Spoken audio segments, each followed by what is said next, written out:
ವಂದನೆಗಳನ್ನ. ಕೂಡಿ ಬಂದಿರುವ ಎಲ್ಲರಿಗೂ ಯೇಸು ಕ್ರಿಸ್ತನ ನಾಮದಲ್ಲಿ ವಂದನೆಗಳು ಪ್ರಿಯರೇ. ಧನ್ಯವಾದಗಳು. ಇಲ್ಲಿವರೆಗೆ ಹಾಡಿನ ಮೂಲಕವಾಗಿಯೂ ಪ್ರಾರ್ಥನೆ ಮೂಲಕವಾಗಿಯೂ ದೇವರನ್ನು ನಾಮವನ್ನು ಘನಪಡಿಸಿದ ಎಲ್ಲರಿಗೂ ವಂದನೆಗಳನ್ನು ಸಲ್ಲಿಸುತ್ತಾ ಒಂದು ಚಿಕ್ಕ ಪ್ರಾರ್ಥನೆ ಮೂಲಕ ನಾವು ಕೂಟವನ್ನು ಪ್ರಾರಂಭ ಮಾಡೋಣ. ವಾಕ್ಯ ಭಾಗಕ್ಕೆ ಹೋಗೋಣ. ಕಣ್ಮುಚ್ಚಿ ಪ್ರಾರ್ಥಿಸೋಣ.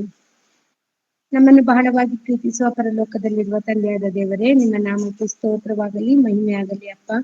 ಅಪ್ಪ ತಂದೆ, ವಿಶೇಷವಾಗಿ ಈ ಬೆಳಗಿನ ಜಾವದಲ್ಲಿ ಕರ್ತನೆ ನಮ್ಮನ್ನು ಜೀವಂತರ ಪಟ್ಟಿಯಲ್ಲಿಟ್ಟು ಇನ್ನೊಂದು ದಿನವನ್ನು ನೋಡುವಂತ ಮಹಾ ಅವಕಾಶವನ್ನು ಕಲ್ಪಿಸಿಕೊಟ್ಟಿದ್ದಕ್ಕಾಗಿ ಸ್ತೋತ್ರಗಳು, ವಂದನೆಗಳು. ಅಪ್ಪ, ಎಲ್ಲಾ ನಿನ್ನ ಮಕ್ಕಳು ಕರ್ತನೆ ನಿನ್ನ ಸನ್ನಿಧಾನದಲ್ಲಿ ಕೂಡಿ ಬಂದು ಕರ್ತನೆ ನಿನ್ನ ಮನಸ್ಸನ್ನು ಅರ್ಥ ಮಾಡಿಕೊಂಡು ನಿನಗೆ ಮೆಚ್ಚುಗೆಯಾಗಿ ನಮ್ಮ ಜೀವಿತವನ್ನು ಬದಲಾಯಿಸಿಕೊಳ್ಳಲು ಬಂದು ಕುಳಿತಿರುವಾಗ ಕರ್ತನೆ ಅಪ್ಪ, ಈ ಸುಸಮಯದಲ್ಲಿ ಕರ್ತನೆ ನನ್ನ ಮೂಲಕವಾಗಿ ನೀನು ಮಾತನಾಡುವಾಗ ಕರ್ತನೆ ಪವಿತ್ರಾತ್ಮನ ಸಹಾಯದಿಂದ ಮಾತನಾಡಿ ನಿನ್ನ ಮಕ್ಕಳಿಗೆ ಬೇಕಾದ ರೀತಿಯಲ್ಲಿ ಅರ್ಥವಾಗುವ ರೀತಿಯಿಂದ ಮಾತನಾಡಲು ಅಪ್ಪ ತಂದೆಯೇ ನನ್ನಲ್ಲಿಗೆ ಪವಿತ್ರಾತ್ಮನ ಸಹಾಯವನ್ನು ಕೊಟ್ಟು ಕಾಪಾಡು ಕರ್ತನೆ. ಅದೇ ರೀತಿಯಾಗಿ ನಿನ್ನ ಮಕ್ಕಳು ಕೇಳುವಾಗ ಅದನ್ನು ಅರ್ಥ ಮಾಡಿಕೊಳ್ಳಲು ಬೇಕಾದ ಅಪ್ಪ ಸಾತ್ವಿಕ ಹೃದಯವನ್ನು ಕರ್ತನೆ, ಅಪ್ಪ ಜ್ಞಾನವನ್ನು ವಿವೇಕವನ್ನು ಕರ್ತನೆ ನೀವು ನಿನ್ನ ಮಕ್ಕಳಿಗೂ ದಯಪಾಲಿಸೆಂದು ಬೇಡುತ್ತಾ ಈ ಚಿಕ್ಕ ಪ್ರಾರ್ಥನೆಯನ್ನು ಯೇಸು ಕ್ರಿಸ್ತರ ಮುದ್ದಾದ ನಾಮದಲ್ಲಿ ಬೇಡಿ ಬಂದಿರುವೆ ನನ್ನ ತಂದೆಯೇ, ಆಮೇನ್.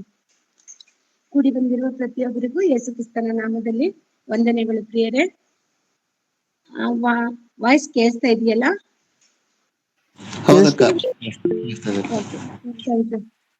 ಈ ದಿನ ನಾವು ಒಂದು ವಿಷಯವನ್ನು ಮಾತನಾಡುವ ಮುಂಚೆ ದೇವರ ಬೈಬಲ್ ಅನ್ನು, ಒಂದು ಮಹಾ ಗ್ರಂಥವಾದ ಈ ಬೈಬಲ್ ಅನ್ನು, ದೇವರ ಮನಸ್ಸನ್ನು ಸುಮಾರು ನಾವು ನೋಡುವಾಗ ಪ್ರತಿ ಒಂದು ವಿಷಯದಲ್ಲಿ ನಾವು ಅರ್ಥ ಮಾಡಿಕೊಳ್ಳಬೇಕಾಗಿದ್ದು, ಪವಿತ್ರಾತ್ಮನ ಸಹಾಯದಿಂದ ಪ್ರೇರಣೆಯಿಂದ ಭಕ್ತರ ಮೂಲಕ ಬರೆಸಿದ ಈ ಬೈಬಲ್ ಗ್ರಂಥವನ್ನು ನಾವು ಪ್ರತಿನಿತ್ಯ ಅಧ್ಯಯನ ಮಾಡುವಾಗ, ಪ್ರತಿದಿನ ಧ್ಯಾನಿಸುವಾಗ ಅದು ನಮ್ಮನ್ನು ತಿದ್ದುವಂತ ಮತ್ತು ತಿಳುವಳಿಕೆಯನ್ನು, ಜ್ಞಾನವನ್ನು, ವಿಧೇಯತೆಯನ್ನು, ಭಕ್ತಿಯನ್ನು ವೃದ್ಧಿ ಮಾಡುವಂತ ಒಂದು ಮಹಾ ಗ್ರಂಥವೇ ಈ ಬೈಬಲ್ ಗ್ರಂಥ. ಈ ಬೈಬಲ್ ಗ್ರಂಥವನ್ನು ನಾವು ಓದುವಾಗ ಅದರಲ್ಲಿ ಅನೇಕ ಪ್ರವಾದಿಗಳ ಇತಿಹಾಸವನ್ನು ನೋಡ್ತೀವಿ, ಅದೇ ರೀತಿ ಅನೇಕ ರಾಜರುಗಳ ಇತಿಹಾಸವನ್ನು ನೋಡ್ತೀವಿ, ಅದೇ ರೀತಿ ಅನೇಕ ಭಕ್ತರ ಇತಿಹಾಸವನ್ನು ನೋಡ್ತೀವಿ, ಅನೇಕ ಭಕ್ತಹೀನರ ಇತಿಹಾಸವನ್ನು ನೋಡ್ತೀವಿ, ಅದೇ ರೀತಿ ಅನೇಕ ಸ್ತ್ರೀಯರು, ಅದರಲ್ಲಿ ಗುಣವತಿಯಾದ ಸ್ತ್ರೀಯರನ್ನು ಸಹ ನಾವು ನೋಡ್ತೀವಿ, ಒಳ್ಳೆಯ ತಾಯಂದಿರನ್ನು ನೋಡ್ತೀವಿ, ಒಳ್ಳೆಯ ಸ್ನೇಹಿತರನ್ನು ನೋಡ್ತೀವಿ. ಅದೇ ರೀತಿಯಾಗಿ ಒಬ್ಬ ಗುಣವತಿ ಸ್ತ್ರೀಯಿಂದ ಏನೆಲ್ಲ ಉಪಯೋಗ ಆಗುತ್ತೆ ಅನ್ನೋದನ್ನು ಸಹ ನಾವು ಈ ಬೈಬಲ್ ಪಠಣದಿಂದ ತಿಳ್ಕೊಂತೀವಿ. ಈ ದಿನ ನಾವು ಇದರಲ್ಲಿ ಒಂದು ಮುಖ್ಯವಾದ ಅಂಶ, ಗುಣವತಿಯಾದ ಸ್ತ್ರೀಯರಲ್ಲಿ ನಾವು ಎಸ್ತರಳ ಬಗ್ಗೆದಲ್ಲಿ ನಾವು ಈ ದಿನ ಮಾತನಾಡಿಕೊಳ್ಳೋಣ. ಎಸ್ತರಳ ಅನ್ನೋದು ಒಂದು ಅದ್ಭುತವಾದ ಗ್ರಂಥ ಇದೆ. ದೇವರು ಹಳೆ ಒಡಂಬಡಿಕೆಯಲ್ಲಿ ಇಬ್ಬರು ಸ್ತ್ರೀಯರನ್ನು, ಪ್ರಮುಖವಾಗಿ ಇಬ್ಬರು ಸ್ತ್ರೀಯರಲ್ಲಿ ಒಂದು ಪುಸ್ತಕ ರೂಪದಲ್ಲಿ, ಗ್ರಂಥದ ರೂಪದಲ್ಲಿ ಅವರ ಬಗ್ಗೆದಲ್ಲಿ ದೇವರು ಬರೆಸಿದ್ದಾರೆ. ಅದನ್ನು ನೋಡುವಾಗ ಅವರ ಶ್ರೇಷ್ಠತೆ ಏನು ಅಂತ ಗೊತ್ತಾಗುತ್ತೆ. ಒಂದು ರೂತಳ ಪುಸ್ತಕ, ಇನ್ನೊಂದು ಎಸ್ತರಳ ಪುಸ್ತಕ. ಅದರಲ್ಲಿ ನೋಡುವಾಗ ಆ ಇಬ್ಬರ ಸ್ತ್ರೀಯರನ್ನು ಆ ಪುಸ್ತಕದಲ್ಲಿ, ಜೀವ ಗ್ರಂಥದಲ್ಲಿ ಅವರು ಬರ್ಸ್ಲಿಕ್ಕೆ ಕಾರಣ, ಅವರ ಶ್ರೇಷ್ಠತೆ ಏನಿದೆ ಅಂತ ನಾವು ತಿಳ್ಕೊಳ್ಳೋಣ. ಒಂದು ಹೆಸರುಗಳು ಬಂದಿದೆ, ಅನೇಕ ಸ್ತ್ರೀಯರ ಹೆಸರುಗಳು ಬಂದಿದೆ. ಅದರಲ್ಲಿ ಮುಖ್ಯವಾಗಿ ಎಸ್ತರಳ ಗ್ರಂಥವು ಸುಮಾರು 10 ಅಧ್ಯಾಯವುಳ್ಳ ಒಂದು ಪಾಠ. ಈ ಎಸ್ತರಳ ಗ್ರಂಥವು ನಾವು ನೋಡುವಾಗ, ಹಳೆ ಒಡಂಬಡಿಕೆಯಲ್ಲಿ ನೋಡುವಾಗ ಸೆರೆಯ ನಂತರದ ಗ್ರಂಥದಲ್ಲಿ ಇದು ಸೇರ್ಪಡೆಯಾಗಿದೆ. ಇದನ್ನು ನಾವು ನೋಡುವಾಗ ನಾವು ಇಲ್ಲಿ ಎಸ್ತರಳ ಜೀವನದಿಂದ ನಾವು ಏನನ್ನು ಪಾಠ ಕಲ್ತ್ಕೊಬಹುದು, ಎಸ್ತರಳ ಗ್ರಂಥದಿಂದ ನಮಗೆ ಯಾವ ಪಾಠವನ್ನು ಕಲಿಸುತ್ತೆ, ಮತ್ತೆ ನಮ್ಮ ಆತ್ಮಿಕ ಪಾಠದಲ್ಲಿ ಎಸ್ತರಳ ಪಾತ್ರ ಏನು, ಇದನ್ನೆಲ್ಲ ನಾವು ನೋಡುವಾಗ ನಮಗೆ ಅರ್ಥ ಆಗುತ್ತೆ. ಎಸ್ತರಳ ಜೀವನ ಚರಿತ್ರೆ ಎಷ್ಟು ಪ್ರಾಮುಖ್ಯವಾಗಿದ್ದು, ಎಸ್ತರಳು ಎಷ್ಟು ಶ್ರೇಷ್ಠವಾದಳು ಅನ್ನೋದನ್ನ ನಾವು ನೋಡೋಣ.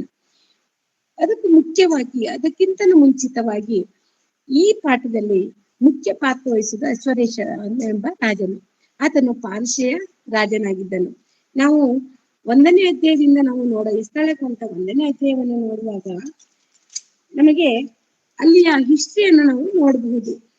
ಪಾರಸೆಯ ರಾಜನಾದ ಅಶ್ವರೇಶನ ಬಗ್ಗೆದಲ್ಲಿ ನಾವು ಸಂಪೂರ್ಣವಾಗಿ ಒಂದು ಮೊದಲರಿಂದ 2 ವಾಕ್ಯ ಓದ್ಕೊಂಡು ಆಮೇಲೆ ಅದನ್ನ ನಾವು ಎಕ್ಸ್ಪ್ಲೇನ್ ಮಾಡ್ತೀವಿ.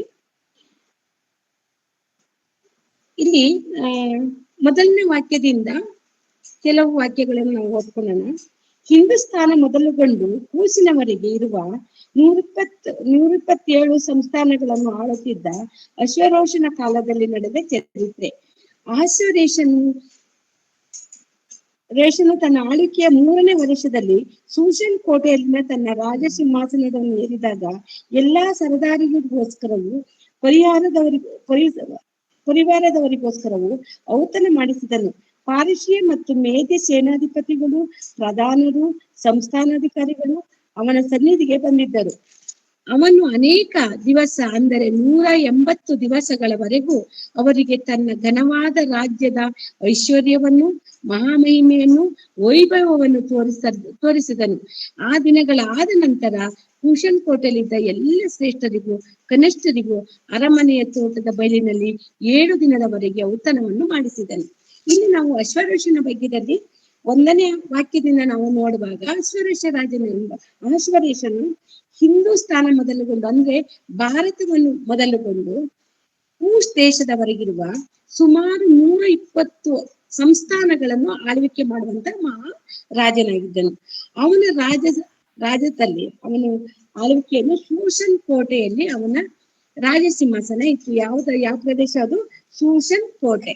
ಆ ಶೂಷನ್ ಕೋಟೆಯಲ್ಲಿ ಆತನು ರಾಜ ಸಿಂಹಾಸನದಲ್ಲಿ ಬಂದು 3 ವರ್ಷದ ನಂತರ ಅವನಿಗೆ ಒಂದು ಆಲೋಚನೆ ಬರುತ್ತೆ. ನನ್ನ ಈ ರಾಜ್ಯದ ವೈಭವಗಳು, ನನ್ನ ಘನತೆಗಳನ್ನು ನಾನು ನನ್ನ ಸಂಸ್ಥಾನದ ಪ್ರತಿಯೊಬ್ಬರನ್ನು ಕರೆಸಿಬಿಟ್ಟು, ಮುಖ್ಯ ಅಧಿಕಾರಿಗಳನ್ನು ಇರ್ಬೋದು, ಅವರಿಗೆ ಸರದಾರರು ಇರ್ಬೋದು, ಪರಿವಾರದ ಪ್ರತಿಯೊಬ್ಬರನ್ನು ಕರೆಸಿಬಿಟ್ಟು ಅವರಿಗೆ ನನ್ನ ವೈಭವವನ್ನು, ರಾಜ್ಯದ ವೈಭವವನ್ನು ತೋರಿಸ್ಬೇಕು, ನನ್ನ ಘನತೆಯನ್ನು ತೋರಿಸ್ಬೇಕು ಅನ್ನುವಂತ ಒಂದು ಆಸೆ ಬರುತ್ತೆ. ಅಂತ ಸಮಯದಲ್ಲಿ ಆತನು ಸುಮಾರು 180 ದಿನ, 1 ದಿನ ಇಲ್ಲ, 2 ದಿನ ಅಲ್ಲ, ಸುಮಾರು 180 ದಿವಸ ಮಹಾಕೂಟವನ್ನು ಅರಮನೆಯ ತೋಟದ ಬಯಲಿನಲ್ಲಿ ಏರ್ಪಡಿಸ್ಕೊಂತಾನೆ. ಆ ತೋಟದ ಬಯಲಿನಲ್ಲಿ 180 ದಿನ ಕೂಟವನ್ನು ಏರ್ಪಡಿಸ್ಕೊಂಡು, ಅದೇ ರೀತಿಯಾಗಿ ಆ ಮುಗಿದ ನಂತರ, ಆ 180 ದಿನದ ನಂತರ 7 ದಿನ ಅವನು ಒಂದು ಮಹಾಭೋಜನ ಕೂಟವನ್ನು ಏರ್ಪಡಿಸ್ಕೊಂತಾನೆ. ರಾಜರಲ್ಲಿ ಕೂಟ ಅಂತ ಹೇಳಿದ್ರೆ ದೊಡ್ಡದು, ಅದ್ರಲ್ಲಿ ಔತಣ ಕೂಟ ಅಂದ್ರೆ ಕೇಳ್ಬೇಕಾ? ನಾನಾ ರೀತಿಯಿಂದ ಅಲ್ಲಿ ಭಕ್ಷ್ಯ ಭೋಜನಗಳನ್ನಿಟ್ಟು ಅನೇಕರನ್ನು ತೃಪ್ತಿಪಡಿಸ್ಬೇಕು, ಸಂತೋಷ ಪಡಿಸ್ಬೇಕು ಅಂತ ರಾಜನ ಆಸೆ ಆಗಿರುತ್ತೆ. ಆ ರಾಜನ ಆಸೆಯನ್ನು ಈಡೇರಿಸ್ಕೊಳ್ಳುವಾಗ 7ನೇ ದಿನ, ಈ ಔತಣ ಕೂಟದ 7ನೇ ದಿನ ಆತನಿಗೆ ಒಂದು ಆಲೋಚನೆ ಬರುತ್ತೆ. ಏನಂದ್ರೆ, ಆತನ ಧರ್ಮಪತ್ನಿಯು ವಷ್ಟಿ ರಾಣಿ. ಆತನಿಗೆ ವಷ್ಟಿ ರಾಣಿ ಅಂತ ಅವಳ ಧರ್ಮಪತ್ನಿ ಆಗಿರ್ತಾರೆ. ಅವಳು ಸೌಂದರ್ಯವತಿಯೂ ರೂಪವತಿಯೂ ಆಗಿರೋದ್ರಿಂದ ಅವಳ ರೂಪ ಲಾವಣ್ಯಗಳನ್ನು, ಎಲ್ಲರಿಗೂ ಸೌಂದರ್ಯವನ್ನು ತೋರಿಸ್ಬೇಕು ಬಂದವರಿಗೆ ಅನ್ನುವಂತ ಒಂದು ಆಲೋಚನೆ ಬರುತ್ತೆ ಅವರಿಗೆ. ಆ ಆಲೋಚನೆ ಬಂದ ಕೂಡಲೇ ಏನು, ಆ ರಾಣಿಯನ್ನು ಬರಮಾಡೋಕೆ ಶೃಂಗಾರ ಮಾಡಿಕೊಂಡು ರಾಜ ಮುಕುಟದೊಂದಿಗೆ ನಮ್ಮ ಔತಣ ಕೂಟಕ್ಕೆ ನೀನು ಬರ್ಬೇಕು ಅಂತೇಳಿ ರಾಜನ ಅಪ್ಪಣೆ ಆಗುತ್ತೆ ಕಂಚುಕಿಯ ಮೂಲಕ. ಕಂಚುಕಿಯರಂದ್ರೆ ಯಾರು? ನಪುಂಸಕರು. ರಾಜ ಕಂಚುಕಿಯರಂದ್ರೆ ರಾಜನ ಆಸ್ಥಾನದಲ್ಲಿ ಕಂಚುಕಿಯರನ್ನು ಕೆಲಸಕ್ಕಾಗಿ ಇಟ್ಕೊಂಡಿರುತ್ತಾರೆ. ಅಂತವರ ಜೊತೆ ಹೋಗಿ ಹೇಳಿ ಕಳಿಸ್ತಾರೆ, ನೀನು ಎಲ್ಲಾ ಶೃಂಗಾರವನ್ನು ಮಾಡಿಕೊಂಡು ರಾಜ ಮುಕುಟವನ್ನು ಧರಿಸ್ಕೊಂಡು, ಅಂದ್ರೆ ಕಿರೀಟ ಧಾರಣೆಯಾಗಿ ರಾಜ ಔತಣ ಕೂಟಕ್ಕೆ ನೀನು ಬರ್ಬೇಕು ಅಂತ ರಾಜನ ಆಜ್ಞೆ ಆಗಿದೆ ಅಮ್ಮ ಅಂತೇಳಿ ಬಂದು ಸೇವಕರು ಹೇಳ್ತಾರೆ, ಕಂಚುಕಿಯರು ಹೇಳ್ತಾರೆ, ರಾಜ ಕಂಚುಕಿಗಳು. ಆಗ ವಷ್ಟಿ ರಾಣಿಯು ಅದನ್ನು ತಿರಸ್ಕಾರ ಮಾಡ್ತಾಳೆ. ಇಲ್ಲಿ ನಾವು ಮೊದಲು ಅವರ ವಿಷಯಗಳನ್ನು ತಿಳಿದುಕೊಂಡು ನಾವು ಎಸ್ತಳ ಪಾಠಕ್ಕೆ ನಾವು ಹೋಗ್ಬೇಕು, ಎಸ್ತಳ ಇತಿಹಾಸಕ್ಕೆ ಹೋಗ್ಬೇಕಾಗುತ್ತೆ. ಇಲ್ಲಿ ವಷ್ಟಿ ರಾಣಿಯು ತಿರಸ್ಕಾರ ಮಾಡಿದ್ರಿಂದ ರಾಜನಿಗೆ ತುಂಬಾ ಕೋಪ ಬರುತ್ತೆ. ಯಾಕೆ ಅಂತ ಹೇಳಿದ್ರೆ, ರಾಜನ ಮಾತನ್ನು ತಿರಸ್ಕರಿಸ್ತಾಳೆ ಅಲ್ಲ, ಅದು ಆತನಿಗೆ ಸಹಿಸೋಕ್ ಆಗಲ್ಲ. ಆಗ ಅವನು ಏನ್ ಮಾಡ್ತಾರೆ, ಒಂದು ವಿಧಾನದ ಪ್ರಕಾರ ಇಂಥ ಒಂದು ವಿಷಯ ಬಂದಾಗ ಏನ್ ಮಾಡ್ತಾರೆ ಅಂದ್ರೆ, ಅರಮನೆಯ ಸಂಗತಿಗಳಲ್ಲಿ ಇರುವ ಪದ್ಧತಿ ಅಂದ್ರೆ ಅದನ್ನ ಒಂದು ವಿಧಿ ನ್ಯಾಯಗಳನ್ನು ಬಲ್ಲವರೊಡನೆ, ಅಂದ್ರೆ ಪಂಡಿತರೊಡನೆ ಅಲ್ಲಿ ಕೂಡಿರುವ ಮುಖ್ಯ ಅಧಿಕಾರಿಗಳಿಗೆ ಇದನ್ನ ಹೀಗೆ ವಷ್ಟಿ ರಾಣಿ ತಿರಸ್ಕಾರ ಮಾಡಿದ್ದನ್ನು ವಿಷಯವಾಗಿ ಚರ್ಚೆ ಮಾಡ್ಲಿಕ್ಕೋಸ್ಕರ ಎಲ್ಲ ಇದನ್ನ ಇಟ್ರು. ಎಲ್ಲ ಒಡ್ಡೋಲಗ ಅಂದ್ರೆ ಅಶ್ವರೇಷನ ರಾಜ್ಯದಲ್ಲಿರುವಂತ ಮಹಾ ಅಧಿಕಾರಿಗಳು ಸರದಾರರು, ಅವರು ನ್ಯಾಯವನ್ನು ಅಂದ್ರೆ ಧರ್ಮವನ್ನು ಗೊತ್ತಿರೋರು ಅಂತರ್ನೆಲ್ಲ ಕರೆಸಿ ಈ ವಿಷಯವನ್ನ ಚರ್ಚೆ ಮಾಡ್ತಾರೆ. ಆ ಚರ್ಚೆ ಮಾಡಿದಾಗ ಕೆಲವರು ಅವ್ರ ಬಗ್ಗೆ ಏನಂತಾರಂದ್ರೆ, ವಷ್ಟಿ ರಾಣಿ ಮಾಡ್ತಾ ಇರೋದು ತಪ್ಪು, ರಾಜನ ಆಜ್ಞೆಯನ್ನು ತಿರಸ್ಕಾರ ಮಾಡಿದ್ದಾಳೆ. ಈ ರಾಜನ ಆಜ್ಞೆಯನ್ನು ಅವಳು ತಿರಸ್ಕಾರ ಮಾಡಿದ್ರಿಂದ ಈ ಮೇಧ ಪಾರಶೀಯದಲ್ಲಿರುವಂತ ಪ್ರತಿಯೊಬ್ಬ ಸ್ತ್ರೀಗೆ, ಕುಲಹೀನರಾಗಿರ್ಬೋದು ಕುಲೀನರಾಗಿರ್ಬೋದು, ಅವರಿಗೆಲ್ಲ ಏನಾಗುತ್ತಂದ್ರೆ, ರಾಣಿನೇ ಗಂಡನ ಮಾತನ್ನು ತಿರಸ್ಕಾರ ಮಾಡಿದ್ದಾಳೆ, ಹಾಗಾಗಿ ನಾವೆಲ್ಲ ಮಾಮೂಲಿಯಾಗಿ ನಾವು ತಿರಸ್ಕಾರ ಮಾಡ್ಬೋದು ಅಂತೇಳಿ ಅಲ್ಲಿ ಬಂದ ಪ್ರತಿಯೊಬ್ಬರ ಹೆಂಡತಿಯರು ಸಹ, ಅಲ್ಲಿ ಗೊತ್ತಿರುವ ಎಲ್ಲರೂ ಏನ್ ಮಾಡ್ತಾರೆ, ರಾಜನ ಮಾತನ್ನು ತಿರಸ್ಕಾರ ಮಾಡ್ದಂತೆ ಅವರವರ ಗಂಡಂದಿರ ಮಾತನ್ನು ತಿರಸ್ಕಾರ ಮಾಡ್ತಾರೇನು ಎಂಬ ಒಂದು ಆಲೋಚನೆಯಿಂದ ಅವರೆಲ್ಲರೂ ಒಂದು ನಿರ್ಧಾರಕ್ಕೆ ಬರ್ತಾರೆ. ರಾಜನಿಗೆ ಹೇಳ್ತಾರೆ, ನೋಡಿ, ಅದ ಎಲ್ಲ ಸ್ತ್ರೀಯರು ತನ್ನ ಗಂಡಂದರಿಗೆ ಮಾನ ಸಲ್ಲಿಸದೆ ಹೋದಾರು ಇವರ ಮೂಲಕವಾಗಿ ಅನೇಕ ಸ್ತ್ರೀಯರು ಕೆಟ್ಟೋಗ್ಬೋದು, ಅನೇಕ ಸ್ತ್ರೀಯರು ಮಾತಿಗೆ ಮೀರ್ಬೋದು, ಅನೇಕ ಸ್ತ್ರೀಯರು ಗೌರವವನ್ನು ಗಂಡಂದರಿಗೆ ಗೌರವ ಕೊಡದೇ ಇರಬಹುದು. ಹಾಗಾಗಿ ವಷ್ಟಿ ರಾಣಿ ಮಾಡ್ತಾ ಇರೋದು ತಪ್ಪು ಅನ್ನುವಂತ ಒಂದು ಕಲ್ಪನೆಗೆ ಲಾಸ್ಟಿಗೆ ನಿರ್ಧಾರ ಮಾಡ್ತಾರೆ. ಅದ್ರ ಮೂಲಕವಾಗಿ ಅನೇಕರು ರಾಜನಿಗೆ ಹೇಳ್ತಾರೆ, ನೋಡಿ, ವಷ್ಟಿ ರಾಣಿಯನ್ನು ನೀನು ರಾಜತನದಿಂದ, ಪಟ್ಟದ ರಾಣಿಯಾದ ವಷ್ಟಿ ರಾಣಿಯನ್ನು ಪಟ್ಟದಿಂದ ಕೆಳಗಿಳಿಸಿ ಅವಳ ಜಾಗದಲ್ಲಿ ಇನ್ನೊಬ್ಬ ಅವಳಕ್ಕಿಂತ ಸೌಂದರ್ಯವುಳ್ಳ ಇನ್ನೊಬ್ಬ ಮಹಿಳೆಯನ್ನು, ಸ್ತ್ರೀಯನ್ನು ನೀನು ಪಟ್ಟದ ರಾಣಿಯಾಗಿ ಮಾಡ್ಕೋ ರಾಜ ಅಂತೇಳಿ ಸಲಹೆ ಕೊಡ್ತಾರೆ. ಬಿಟ್ಟು ಸಲಹೆಯನ್ನು ಕೊಡಲಿಕ್ಕೆ ಬೇಕಾದಷ್ಟು ಜನ ಇರ್ತಾರಲ್ವಾ, ಒಂದು ಸಲಹೆಯನ್ನು ಕೇಳಿದಾಗ ಅವನಿಗೆ ಬೇಕಾದಷ್ಟು ಜನ ಸಲಹೆಯನ್ನು ಕೊಡ್ತಾರೆ. ಅದು ರಾಜನಿಗೆ ಒಳ್ಳೇದು ಅನ್ಸುತ್ತೆ. ಹೌದು, ವಷ್ಟಿ ರಾಣಿ ತನ್ನ ಸೌಂದರ್ಯವನ್ನು ನಾನು ಎಲ್ಲರಿಗೂ ತೋರಿಸ್ಬೇಕು, ಅವಳ ರೂಪವನ್ನು ತೋರಿಸ್ಬೇಕಂತ ಆಸೆ ಪಟ್ಟಿದ್ದೀನಿ, ಆದ್ರೆ ಅವಳು ಏನ್ ಮಾಡ್ಲು, ತಿರಸ್ಕಾರ ಮಾಡ್ಲು. ಅವಳು ಮಾಡಿರೋದು ಕರೆಕ್ಟೇ, ವಷ್ಟಿ ರಾಣಿಗೆ ತಕ್ಕಾಗಿ ಅದು ಕರೆಕ್ಟ್ ಆಗಿ ಮಾಡಿದ್ರು, ಆದ್ರೆ ರಾಜನಿಗೆ ಅದು ತಪ್ಪಾಗಿ ಕಾಣಿಸುತ್ತೆ. ಆಗ ಏನ್ ಮಾಡ್ತಾಳೆ, ವಷ್ಟಿ ರಾಣಿಯನ್ನು, ಪಟ್ಟದ ರಾಣಿಯಾದ ವಷ್ಟಿಯನ್ನು ಬದಲಿಗೆ ಇನ್ನೊಂದು ರಾಣಿಯನ್ನು ತಂದು ಕೂರಿಸ್ಬೇಕು ಅಂತ ಆಜ್ಞೆ ಮಾಡಿಸಿದ, ಸಲಹೆ ಕೊಟ್ಟವರನ್ನು ಅವ್ರು ಏನ್ ಮಾಡ್ತಾ ಇದ್ದಾರೆ, ಅವರ ಮಾತಿನ ಪ್ರಕಾರವಾಗಿ ಒಂದು ಪತ್ರವನ್ನು ಬರೆದು ಎಲ್ಲಾ ಕಡೆನೂ ಮೇಧ ಪರಿಚಯದಲ್ಲಿ ಅಥವಾ ಈ ಭಾರತ ದೇಶದಿಂದ ಕೂಶ್ ರಾಜ್ಯದವರೆಗೆ, ಸಂಸ್ಥಾನದವರೆಗೆ ಇರುವಂತ 127 ಸಂಸ್ಥಾನದವರೆಗೆ ಮುಖ್ಯ ಅಧಿಕಾರಿಗಳಿಗೆ ಪ್ರತಿಯೊಬ್ಬರಿಗೂ ಲೇಖನ ರೂಪದಲ್ಲಿ ಪತ್ರವನ್ನು ಬಿಡುಗಡೆ ಮಾಡ್ತಾರೆ. ಆ ಲೇಖನ ರೂಪದ ಪತ್ರವನ್ನು ಬಿಡುಗಡೆ ಮಾಡಿದಾಗ ಪ್ರತಿಯೊಬ್ಬರು ಅಲ್ಲಿರುವಂತಹ ಕನ್ಯೆಯರನ್ನು, ಸೌಂದರ್ಯವುಳ್ಳ ಕನ್ಯೆಯರನ್ನು, ಗುಣವತಿಯರಾದ ಸೌಂದರ್ಯವಾದ, ರಾಜನಿಗೆ ಒಂದು ಪಟ್ಟದ ಅರಸಿ ಆಗ್ಬೇಕು ಅಂದ್ರೆ ಅವಳಲ್ಲಿ ಅನೇಕ ಗುಣಲಕ್ಷಣಗಳು ಬೇಕು, ಅಂತವರನ್ನು ಉತ್ತಮವಾಗಿರುವವರನ್ನು ಆದುಕೊಂಡು ಬಂದು ಸುಸನ್ ಕೋಟೆಯಲ್ಲಿ ಬಂದು ಸೇರಿಸ್ಬೇಕು ಅಂತೇಳಿ ಪತ್ರದಲ್ಲಿ ಬರೆಸಿದ ಹಾಗೆ ಅಲ್ಲಿಯ ರಾಜಾಜ್ಞೆಯನ್ನು ಅಲ್ಲಿರುವವರು ನೆರವೇರಿಸ್ತಾರೆ, ಅಧಿಕಾರಿಗಳು ನೆರವೇರಿಸ್ತಾರೆ. ಆಗ ಅನೇಕರು ಬಂದ್ಬಿಟ್ಟು ಏನ್ ಮಾಡ್ತಾರಂದ್ರೆ, ಅನೇಕ ಸ್ತ್ರೀಯರನ್ನು ಅಲ್ಲಿ ಕೂಶ್ ದೇಶದ ಅಂದ್ರೆ ಸೂಸನ್ ಕೋಟೆಯಲ್ಲಿ ತನ್ನ ರಾಜ್ಯದಲ್ಲಿ ಸೇರಿಸ್ತಾರೆ, ಅರಮನೆಯಲ್ಲಿ ತಂದು ಸೇರಿಸ್ತಾರೆ. ಅದನ್ನೆಲ್ಲ ನೋಡ್ಕೊಳಕ್ಕೆ ಒಬ್ಬ ಕಂಚಿಕಿಯಲ್ಲೇ ಶ್ರೇಷ್ಠನಾದ ಒಬ್ಬ ಯಯಾನನಿಗೆ ಅದರ ಎಲ್ಲಾ ಕಾರ್ಯಗಳನ್ನು ರಾಜನು ವಹಿಸಿರ್ತಾನೆ. ಈ ವಹಿಸಿದ್ದಾಗ ಈ ಸಂದರ್ಭದಲ್ಲಿ ರಾಣಿಗಳನ್ನು ಹುಡುಕುವಂತ ಸಂದರ್ಭದಲ್ಲಿ ಎಸ್ತರಳು ಎಂಟ್ರಿ ಆಗ್ತಾಳೆ. ಯಾಕಂದ್ರೆ ಎಸ್ತರ ರಾಣಿಯ ಇತಿಹಾಸವನ್ನು ನೋಡುವಾಗ ಅವಳು ಯೆಹೂದ್ಯ ಮತದವಳು, ಬೆನ್ಯಾಮೀನ್ ಕುಲದವಳು. ಇಲ್ಲಿ ಅವಳಕ್ಕಿಂತ ಮುಖ್ಯವಾಗಿ ಆ ರಾಜ್ಯದಲ್ಲಿ, ಈಗ ನಾವು ಪಾಠಕ್ಕೆ ಬರುವಾಗ ನಮಗೆ ಮೊದಲನೇದಾಗಿ ನಾವು ತಿಳ್ಕೊಬೇಕಾದದ್ದು, ಈ ಅಶ್ವರೇಶನ ತೀರ್ಪನ್ನು ಕೇಳ್ಬಿಟ್ಟು ಪ್ರತಿಯೊಬ್ಬರು ತನ್ನ ಉತ್ತಮವಾದ ಕನ್ಯೆಯರನ್ನು ಏನ್ ಮಾಡ್ತಾರೆ, ಸುಸನ್ ಕೋಟೆಗೆ, ಅಂತಃಪುರದಲ್ಲಿರುವ ಸುಸನ್ ಕೋಟೆಗೆ ಅದರ ರಾಜ ಪಾಲಕ ಕಂಚಿಕಿಯಾದ ಹೇಗೆಯನ ಕೈಗೆ ಎಲ್ಲರನ್ನೂ ಒಪ್ಪಿಸ್ತಾ ಇರ್ತಾರೆ. ಅಂತ ಸಂದರ್ಭದಲ್ಲಿ ಇಲ್ಲಿ ಕುಶನ್ ಕೋಟೆಯಲ್ಲಿ ಒಬ್ಬ ಮೊರ್ದೆಕೈ ಎಂಬ ಒಬ್ಬ ಯಹೂದ ಮನುಷ್ಯನಿರ್ತಾನೆ, ಭಕ್ತನಿರ್ತಾನೆ. ಯಹೂದ್ಯರು ಪ್ರತ್ಯೇಕವಾದವರಲ್ವಾ. ನಾವು ಇಸ್ರೇಲರ ಇತಿಹಾಸವನ್ನು ನೋಡುವಾಗ ಅಲ್ಲಿ 10 ಗೋತ್ರದವರು ಇಸ್ರೇಲರಂದು, 2 ಗೋತ್ರದವರನ್ನು ಯಹೂದಿಗಳು ಅಥವಾ ಯಹೂದ್ಯ ಕುಲದವರು ಅಂತೆ, ಗೋತ್ರದವರು ಅಂತ ನಾವು ವಿಂಗಡಿಸಿರ್ತೀವಲ್ಲ, ಆ ಯಹೂದ್ಯ ಮತದವರು, ಯಹೂದ್ಯ ಕುಲದವರು, ಅವರ ಸಂಸ್ಕೃತಿನೇ ಬೇರೆ ಆಗಿರುತ್ತೆ. ಏನು, ಅವರು ದೇವರನ್ನು ಬಿಟ್ಟು ಬೇರೆಯವರು ಯಾರಿಗೂ ನಮಸ್ಕಾರ ಮಾಡುವುದಿಲ್ಲ, ದೇವರೊಬ್ಬನನ್ನೇ ಆರಾಧನೆ ಮಾಡೋದು, ಅವರು ಶಾಸ್ತ್ರಗಳನ್ನು, ಆಚರಣೆಗಳನ್ನು ಬಲ್ಲವರಾಗಿರ್ತಾರೆ. ಈ ಸಂಸ್ಥಾನದಲ್ಲಿ, ಈ ಸೂಸನ್ ಕೋಟೆಯಲ್ಲಿ ಮೊರ್ದೆಕೈ ಎನ್ನುವ ಒಬ್ಬ ಯಹೂದಿ ಮನುಷ್ಯನ ಇರ್ತಾನೆ. ಇವನು ಹೇಗೆ ಅಲ್ಲಿಗೆ ಬಂದ ಅಂದ್ರೆ, ನಾವು ನೆಬೂಕದ್ನೆಚ್ಚರ ಕಾಲದಲ್ಲಿ ಸೆರೆ ಹಿಡ್ಕೊಂಡು ಹೋಗಿರ್ತಾರಲ್ಲ, ಆ ಸೆರೆ ಹಿಡ್ಕೊಂಡು ಹೋದೋದ್ರಲ್ಲಿ ಆತನು ಒಬ್ಬನು.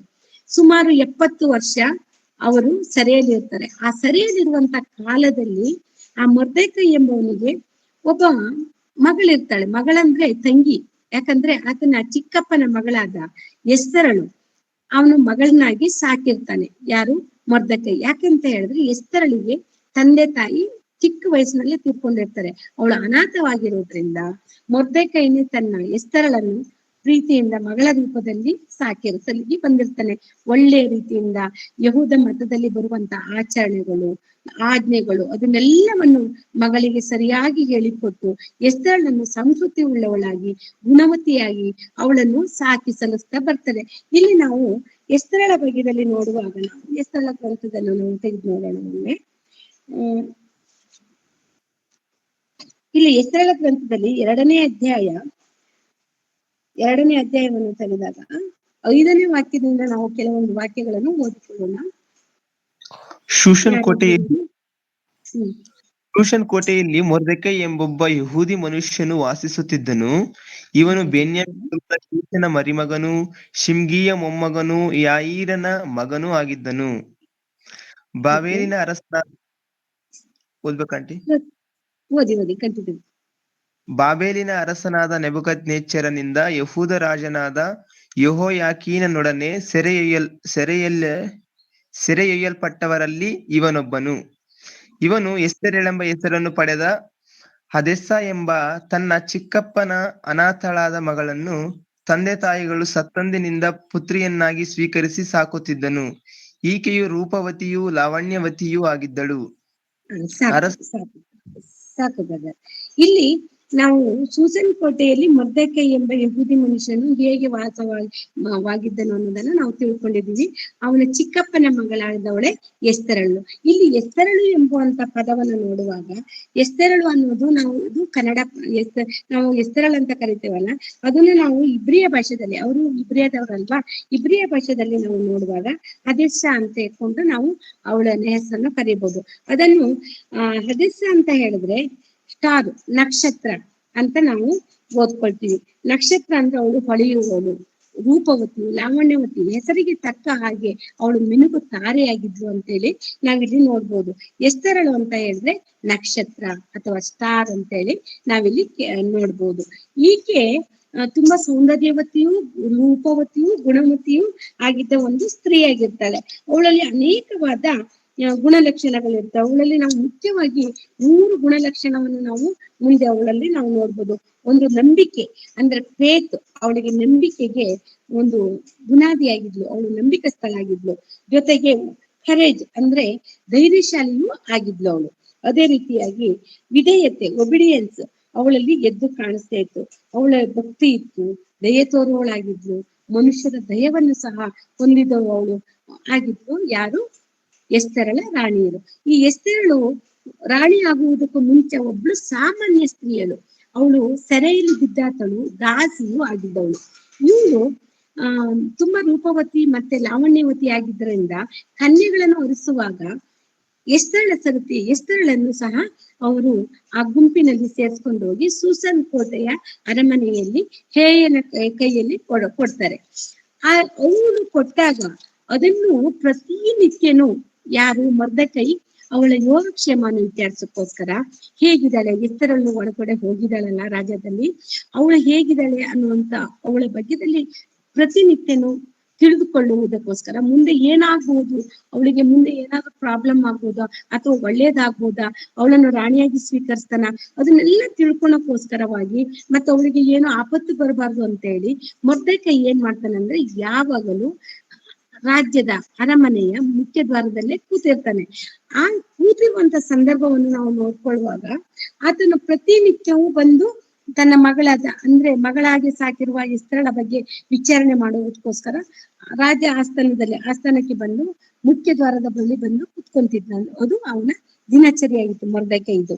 ಒಂದು ದಿನ ಮೊರ್ದೆಕೈನು ಅದೇ ರೀತಿಯಾಗಿ ಬಂದು ಪ್ರತಿನಿತ್ಯದ ಹಾಗೇನೆ ಬಂದು ಕುಳಿತುಕೊಳ್ಳುವಾಗ ಆತನಿಂದ ಒಂದು ವಿಷಯ ರಾಣಿಗೆ ಅಂದ್ರೆ ರಾಣಿ ಆಗ್ಬೇಕು ಅಂತ ಬಂದಿರುವಂತ ಎಸ್ತರಳಿಗೆ ಒಂದು ವಿಷಯವನ್ನು ಸಹ ಮುಟ್ಟಿಸ್ತಾನೆ. ಅದಕ್ಕಿಂತ ಮುಂಚೆ ಎಸ್ತರಳನ್ನು ಅವಳು ರಾಜ ಸಂಸ್ಥಾನದಲ್ಲಿ, ಯಾಕಂತ ಹೇಳಿದ್ರೆ ಅಲ್ಲಿ ರಾಜ ಕಂಚುಕಿಗಳು ಇರ್ತಾರಲ್ವಾ, ಆ ರಾಜ ಕಂಚುಕಿಗಳು ಎಲ್ಲಾ ಸ್ತ್ರೀಯರನ್ನು ಚೆನ್ನಾಗಿ ನೋಡಿಕೊಳ್ಳೋಕೋಸ್ಕರ ಸುಮಾರು 1 ವರ್ಷದ ಕಾಲ ಯಾರ್ಯಾರು ಸ್ತ್ರೀಯರನ್ನು ಕನ್ಯೆ ರತ್ನಗಳನ್ನು ತಂದ್ಬಿಟ್ಟು ಅಲ್ಲಿ ಕಂಚುಕಿಯರಲ್ಲಿ ಮುಖ್ಯನಾದಂತ ಹೆಯ್ಯನ ಕೈಯಲ್ಲಿ ಕೊಟ್ಟಾಗ ಆತನೇನ್ ಮಾಡ್ತಿದ್ದ ಅಂದ್ರೆ ಅನೇಕ ಆ ರಾಜ ಕಂಚುಕಿಗಳು ಸುಮಾರು ಕಂಚಿಗಳು ಸೇವಕರನ್ನಾಗಿ ಆ ಸ್ತ್ರೀಯರಿಗೆ ಬಿಟ್ಟು ಅವರಿಗೆ ರೂಪ ಲಾವಣ್ಯಗಳು ಇನ್ನೂ ಹೆಚ್ಚಿಸುವಂತೆ ಒಳ್ಳೆಯ ಆಹಾರಗಳನ್ನು ಕೊಡುವ ಮೂಲಕ ಅವರನ್ನು ಸೌಂದರ್ಯ ವೃದ್ಧಿಯಾಗಲಿಕ್ಕೆ ಬೇಕಾದ ಲೇಪನಗಳನ್ನು ಹಚ್ಚುವುದಕ್ಕಂತ ಸುಮಾರು 1 ವರ್ಷ ಕಾಲ ಅರಮನೆಯಲ್ಲಿ ಪ್ರತ್ಯೇಕವಾಗಿ ಅವ್ರನ್ನ ಇಟ್ಟು ಅವರಿಗೆ ಬೇಕಾದ ರಾಜ ಮರ್ಯಾದೆಯನ್ನು ಕೊಟ್ಟು ಒಳ್ಳೆ ರಾಜ ಭೋಜನವನ್ನು ಕೊಟ್ಟು ಅವರಿಗೆ ದೇಹವನ್ನು ಹೊಳೆಯುವಂತೆ ಇನ್ನಷ್ಟು ಸೌಂದರ್ಯವತಿಯಾಗಿ ಕಾಣುವುದಕ್ಕೆ ಬೇಕಾದ ಎಲ್ಲ ವ್ಯವಸ್ಥೆಯನ್ನು ಸಹ ರಾಜ ಕಂಚುಕಿಯರು ನೋಡ್ಕೊಂತ ಇದ್ರು. ಇದೇ ರೀತಿ ನೋಡ್ಕೊಂತ ಇರುವಾಗ ಅವರು ಸರದಿ ಬಂದಾಗ, ಒಂದು ಹೆಣ್ಣಿಗೆ ಸರದಿ ಬಂದಾಗ ಅವನು ರಾಜನ ಬಳಿ ಅಂದ್ರೆ ಅಶ್ವರೋಚನ ಮುಂದೆ ಹೋಗಿ ನಿಲ್ಬೇಕಾಗುವಂತ ಸಮಯ ಬರುತ್ತೆ. ಹೀಗೆ ಪ್ರತಿ ಒಂದು ಹೆಣ್ಣುಗಳು ಅವರು ಕರೆದಾಗ ಅಲ್ಲಿ ಹೋಗಿ ನಿಂತು ರಾಜನಿಗೆ ಅವ್ರು ಇಷ್ಟ ಆದ್ರೆ ಅವರನ್ನು ಮತ್ತೆ ಅವ್ರನ್ನ ವಾಪಸ್ ಕಳಿಸ್ತಾರೆ. ಅವ್ರನ್ನ ಎಲ್ಲಿ ಇಡ್ಬೇಕು ಅಂತ ರಾಜನ ಆಜ್ಞೆ ಆಗುತ್ತೋ ಅಲ್ಲಿ ಇಟ್ಟಿರ್ತಾರೆ. ಆತನು ಹೇಳುವವರೆಗೆ ಮತ್ತೆ ಪುನಃ ರಾಜನ ಆಸ್ಥಾನಕ್ಕೆ ಅವರು ಒಳಗೆ ಬರುವಂತೆ, ರಾಜನ ಅರಮನೆ ಒಳಗೆ ಪ್ರವೇಶ ಮಾಡುವಂಗೆ ಇರಲ್ಲ. ಅವರು ಎಲ್ಲಿ ಇರ್ತಾರೋ ಅಲ್ಲೇ ಇರ್ತಾರೆ. ಅಂತ ಒಂದು ಸಂದರ್ಭದಲ್ಲಿ ಎಸ್ತರಳಿಗೆ ಒಂದು ಅವಕಾಶ ಬರುತ್ತೆ. ಯಾವ ಅವಕಾಶ? ರಾಜನ ಮುಂದೆ ಹೋಗುವಂತ ಒಂದು ಅವಕಾಶ ಬರುತ್ತೆ. ಆಗ ಎಸ್ತರ ರಾಣಿ ಮೊದಲನೇದಾಗಿ ಆ ರಾಜ ಕಂಚುಕಿಯಾದ ಎಸ್ತರನ್ನು ಯಾರ ಕೈಯಲ್ಲಿ ಕೊಟ್ಟಿದ್ರು, ಎಸ್ತರಳನ್ನು ಮತ್ತು ಅನೇಕ ಸ್ತ್ರೀಯರನ್ನು ನೋಡ್ಕೊಳಕೋಸ್ಕರ, ಅವರನ್ನು ಇನ್ನಷ್ಟು ಒಳ್ಳೆ ರೀತಿಯಿಂದ ಅವರನ್ನು ತಯಾರಿ ಮಾಡುವುದಕ್ಕೋಸ್ಕರ ರಾಜ್ಯ ಸಂಸ್ಥಾನದಲ್ಲಿ ಹೇಗೆ ನೋಡ್ಕೊಳ್ಳುವಂತ ಸಮಯದಲ್ಲಿ ಅವಳು ಅಲ್ಲಿರುವಂತ ರಾಜ ಕಂಚುಕಿಗೆ ಮೆಚ್ಚುಗೆಯನ್ನು ಪಡೆದಿದ್ದಳು. ಯಾರು? ಎಸ್ತರಳು. ಅವಳ ಗುಣ ಏನಂದ್ರೆ ವಿಧೇಯತೆ ಇತ್ವಲ್ಲ, ಆ ಗುಣದಿಂದ ಪ್ರತಿಯೊಬ್ಬರಿಗೂ ಅವಳು ಮೆಚ್ಚುಗೆ ಆಗ್ತಿದ್ಲು. ಅವಳು ನೋಡಲು ರೂಪವತಿಯೂ ಆಗಿದ್ಲು, ಅಂದಗಾರ್ತಿಯು, ಮೆಚ್ಚುಗೆಯು, ವಿಧೇಯತ್ವವುಳ್ಳವಳು ಆಗಿರುವುದರಿಂದ ಅಲ್ಲಿ ಇರುವವರು ಮೆಚ್ಚುಗೆಯನ್ನು ವ್ಯಕ್ತಪಡಿಸಿದ್ರು. ಅವಳು ರಾಜನ ಆಸ್ಥಾನಕ್ಕೆ ಹೋಗುವಂತ ಸಂದರ್ಭ ಬಂದಾಗ ಇಲ್ಲಿ ನಾವು 15ನೇ ವಾಕ್ಯದಿಂದ ಒಮ್ಮೆ ನೋಡೋಣ. ಅದೇ ಎಸ್ತರಳ ಗ್ರಂಥ 2ನೇ ಅಧ್ಯಾಯದಲ್ಲಿ 15ನೇ ವಾಕ್ಯದಿಂದ ಸ್ವಲ್ಪ ನೋಡಿಕೊಳ್ಳೋಣ. 15ನೇ ವಾಕ್ಯದಿಂದ ಅರಸನ ಬಳಿಗೆ ಹೋಗುವುದಕ್ಕೆ ಮೊರ್ದೆಕೈ ದತ್ತಪುತ್ರಿಯು ಅವನ ಚಿಕ್ಕಪ್ಪನಾದ ಅಬೀಯೇಲನ ಮಗಳು ಆದ ಎಸ್ತರಳ ಸರತಿ ಬಂದಾಗ ಅಂತಃಪುರದ ಪಾಲಕನಾದ ಹೇಗೈ ಎಂಬ ರಾಜಕಂಚುಕಿಯು ನೇಮಿಸಿದ್ದನ್ನೇ ಹೊರತು ಆಕೆ ಬೇರೇನೂ ಕೇಳಲಿಲ್ಲ. ನೋಡುವವರೆಲ್ಲರೂ ಆಕೆಯನ್ನು ಮೆಚ್ಚುತ್ತಿದ್ದರು. ಅರಸನಾದ ಅಶ್ವರೋಚನ ಬಳಿಗೆ ಅವನ ಆಳಿಕೆಯ 2ನೇ ವರ್ಷದ 10ನೆಯ ತಿಂಗಳಾದ ಪುಷ್ಯ ಮಾಸದಲ್ಲಿ ಆಕೆಯನ್ನು ರಾಜಗೃಹಕ್ಕೆ ಕರೆತಂದರು. ಅರಸನು ಎಲ್ಲಾ ಸ್ತ್ರೀಯರಲ್ಲಿ ಎಸ್ತರಳನ್ನು ಮೆಚ್ಚಿದನು. ಎಲ್ಲಾ ಕನ್ಯೆಯರಲ್ಲಿ ಆಕೆಯು ಅವನ ದಯೆಗೂ ಪ್ರೀತಿಗೂ ಪಾತ್ರಳಾದುದರಿಂದ ಅವನು ರಾಜ ಮುಕುಟವನ್ನು ಆಕೆಯ ತಲೆಗೆ ಮೇಲಿಟ್ಟು ಆಕೆಯನ್ನು ವಸ್ತಿಗೆ ಬದಲಾಗಿ ರಾಣಿಯನ್ನಾಗಿ ಮಾಡಿಕೊಂಡು ತನ್ನ ಎಲ್ಲ ಸರ್ದಾರರಿಗೂ ಪರಿವಾರದವರಿಗೂ ಎಸ್ತರಳ ಔತಣವೆಂದು ದೊಡ್ಡ ಔತಣವನ್ನು ಮಾಡಿಸಿ ಎಲ್ಲಾ ಸಂಸ್ಥಾನಗಳಲ್ಲಿಯೂ ಸೆರೆಯವರನ್ನು ಬಿಡಿಸಿ ರಾಜರಿಗೆ ತಕ್ಕಂತೆ ಉದಾರವಾಗಿ ದಾನ ಧರ್ಮಗಳನ್ನು ಮಾಡಿದನು. ಸಾಕು, ಥ್ಯಾಂಕ್ ಯು. ಇಲ್ಲಿ ಎಸ್ತರಳ ರಾಣಿಯನ್ನು ಅರಮನೆಗೆ ಕರ್ಕೊಂಡು ರಾಜಕಂಚುಕಿಯು ಬರುವಾಗ, ಹೇಗೆ ಎಂಬ ರಾಜಕಂಚುಕಿಯು ಕರ್ಕೊಂಡು ಬರುವಾಗ ಆಕೆಯನ್ನು ನೋಡಿ ಅರಸನಿಗೆ ಅವಳನ್ನು ನೋಡಿದ ತಕ್ಷಣ ಅವನಿಗೆ ಇಷ್ಟ ಆಗುತ್ತೆ. ಯಾಕಂತ ಹೇಳಿದ್ರೆ ಎಸ್ತರಳು ಅಷ್ಟೊಂದು ರೂಪವತಿಯೂ ಸೌಂದರ್ಯವುಳ್ಳವಳು, ವಿಧೇಯತ್ವಳು ಹೊಂದಿರುವಂತ ಒಂದು ಗುಣಲಕ್ಷಣವನ್ನು ಹೊಂದಿರೋದ್ರಿಂದ ಅವಳನ್ನು ನೋಡಿದ ತಕ್ಷಣ ಅಶ್ವರೋಷನು ಮೆಚ್ಕೊಂತಾನೆ. ಅವನು ಅಶ್ವರೋಷನು ಮೆಚ್ಕೊಂಡ ಮೇಲೆ ಎಲ್ಲ ಕನ್ಯೆಯಲ್ಲಿ ಅವಳನ್ನೇ ಪ್ರೀತಿಗೆ ಪಾತ್ರಳು, ರಾಜನ ದಯೆಗೆ ಪಾತ್ರಳು ಆಗ್ತಾಳೆ. ಅಂದ್ರೆ ಒಂದು ಹೆಣ್ಣನ್ನು ನೋಡಿದ ತಕ್ಷಣ ಆತ ಮೆಚ್ಕೊಂಡಿದ್ದಾನಂದ್ರೆ ಅವಳು ಎಷ್ಟೊಂದು ಮೃದು ಸ್ವಭಾವದಳು, ನೋಡಲಿಕ್ಕೆ ಅಂದಗಾರ್ತಿಯು, ರೂಪವತಿಯು ಆಗಿದ್ಲು ಅಂತ ನಾವು ಒಮ್ಮೆ ಯೋಚನೆ ಮಾಡ್ಬೇಕು. ನೋಡಿ ಇಲ್ಲಿ 17ನೇ ವಾಕ್ಯದಲ್ಲಿ ಎಲ್ಲಾ ಕನ್ಯೆಯರಲ್ಲಿ ಆಕೆಯು ಅವನ ದಯೆಗೂ ಪ್ರೀತಿಗೂ ಪಾತ್ರಳಾದ್ದರಿಂದ ಅವನು ರಾಜ ಮುಕುಟವನ್ನು ಆಕೆಯ ತಲೆಯ ಮೇಲಿಟ್ಟು ಆಕೆಯನ್ನು ವಷ್ಟಿಗೆ ಬದಲಾಗಿ ರಾಣಿಯಾಗಿ ಮಾಡಿಕೊಂಡು ತನ್ನ ಎಲ್ಲಾ ಸರದಾರರ ಪರಿವಾರದವರಿಗೂ ಎಸ್ತರಳ ಔತಣ ಎಂದು ದೊಡ್ಡ ಔತಣವನ್ನು ಮಾಡಿಸಿದನು. ಅಂದ್ರೆ ಒಬ್ಬ ರಾಜನು ತಕ್ಷಣ ಒಂದು ಹೆಣ್ಣನ್ನು ಮೆಚ್ಕೊಬೇಕು ಅಂದ್ರೆ ಅವಳಲ್ಲಿರುವಂತ ಗುಣಲಕ್ಷಣಗಳನ್ನು, ಅವಳಲ್ಲಿರುವ ನಡತೆಯನ್ನು, ಅವಳನ್ನು ನೋಡಿದ ತಕ್ಷಣ ಆತನು ಅದು ಇವಳೇ ತಕ್ಕವಳು ಅಂತೇಳಿ ಆರಿಸ್ಕೊಂತಾನೆ. ಅಂದ್ರೆ ದೇವರ ದಯೆಯನ್ನು ಹೊಂದಿದ ಎಸ್ತರಳು ರಾಜನ ದಯೆಯನ್ನು ಸಹ ಹೊಂದ್ಕೊಂತಾಳೆ, ರಾಜನ ಪ್ರೀತಿಯನ್ನು ಸಹ ಹೊಂದ್ಕೊಂತಾಳೆ. ಇಲ್ಲಿ ನಾವು ಮುಖ್ಯವಾಗಿ ನಾವು ಇಲ್ಲಿ ಗಮನಿಸಬೇಕಾಗಿದ್ದು, ಎಷ್ಟೋ ಸ್ತ್ರೀಯರು ಅಲ್ಲಿದ್ರು, ಆದ್ರೆ ಅವರೆಲ್ಲರಲ್ಲೂ ದೇವರ ದಯೆಯನ್ನು ಹೊಂದಿದ ಎಸ್ತಳಿಗೆ ರಾಜನ ದಯೆಯು ಸಹ ದೊರೆಯುವಂತೆ ಕೃಪೆಯನ್ನು ಕೊಡ್ತಾನೆ ದೇವರು. ಇಲ್ಲಿ ಎಲ್ಲಾ ಕನ್ಯೆಯರಲ್ಲೂ ಆಕೆಯು ಅವನ ದಯೆಗೂ ಪ್ರೀತಿಗೂ ಪಾತ್ರಳಾಗ್ತಾಳೆ. ದಯೆ ಪ್ರೀತಿ ಅದು ದೇವರಿಂದ ಬರುವಂತದ್ದು. ಒಬ್ಬ ಮನುಷ್ಯ ನಿಜವಾಗೂ ಒಬ್ಬರ ಮೇಲೆ ಪ್ರೀತಿಯನ್ನು ತೋರಿಸ್ಬೇಕಂದ್ರೆ, ದಯೆಯನ್ನು ತೋರಿಸ್ಬೇಕಂದ್ರೆ ಅದು ದೇವರಿಂದ ಬಂದಂತ ಮಾತುಗಳು. ಹಾಗಾಗಿ ರಾಜ ಮುಕುಟವನ್ನು ಆಕೆಯ ತಲೆ ಮೇಲೆ ಇಟ್ಟು ವಷ್ಟಿ ರಾಣಿಯ ಬದಲಾಗಿ ಪಟ್ಟದ ರಾಣಿಯಾಗಿ ಎಸ್ತರಳನ್ನು ಅಲ್ಲಿ ಆಯ್ಕೆ ಮಾಡ್ಕೊಂತಾರೆ.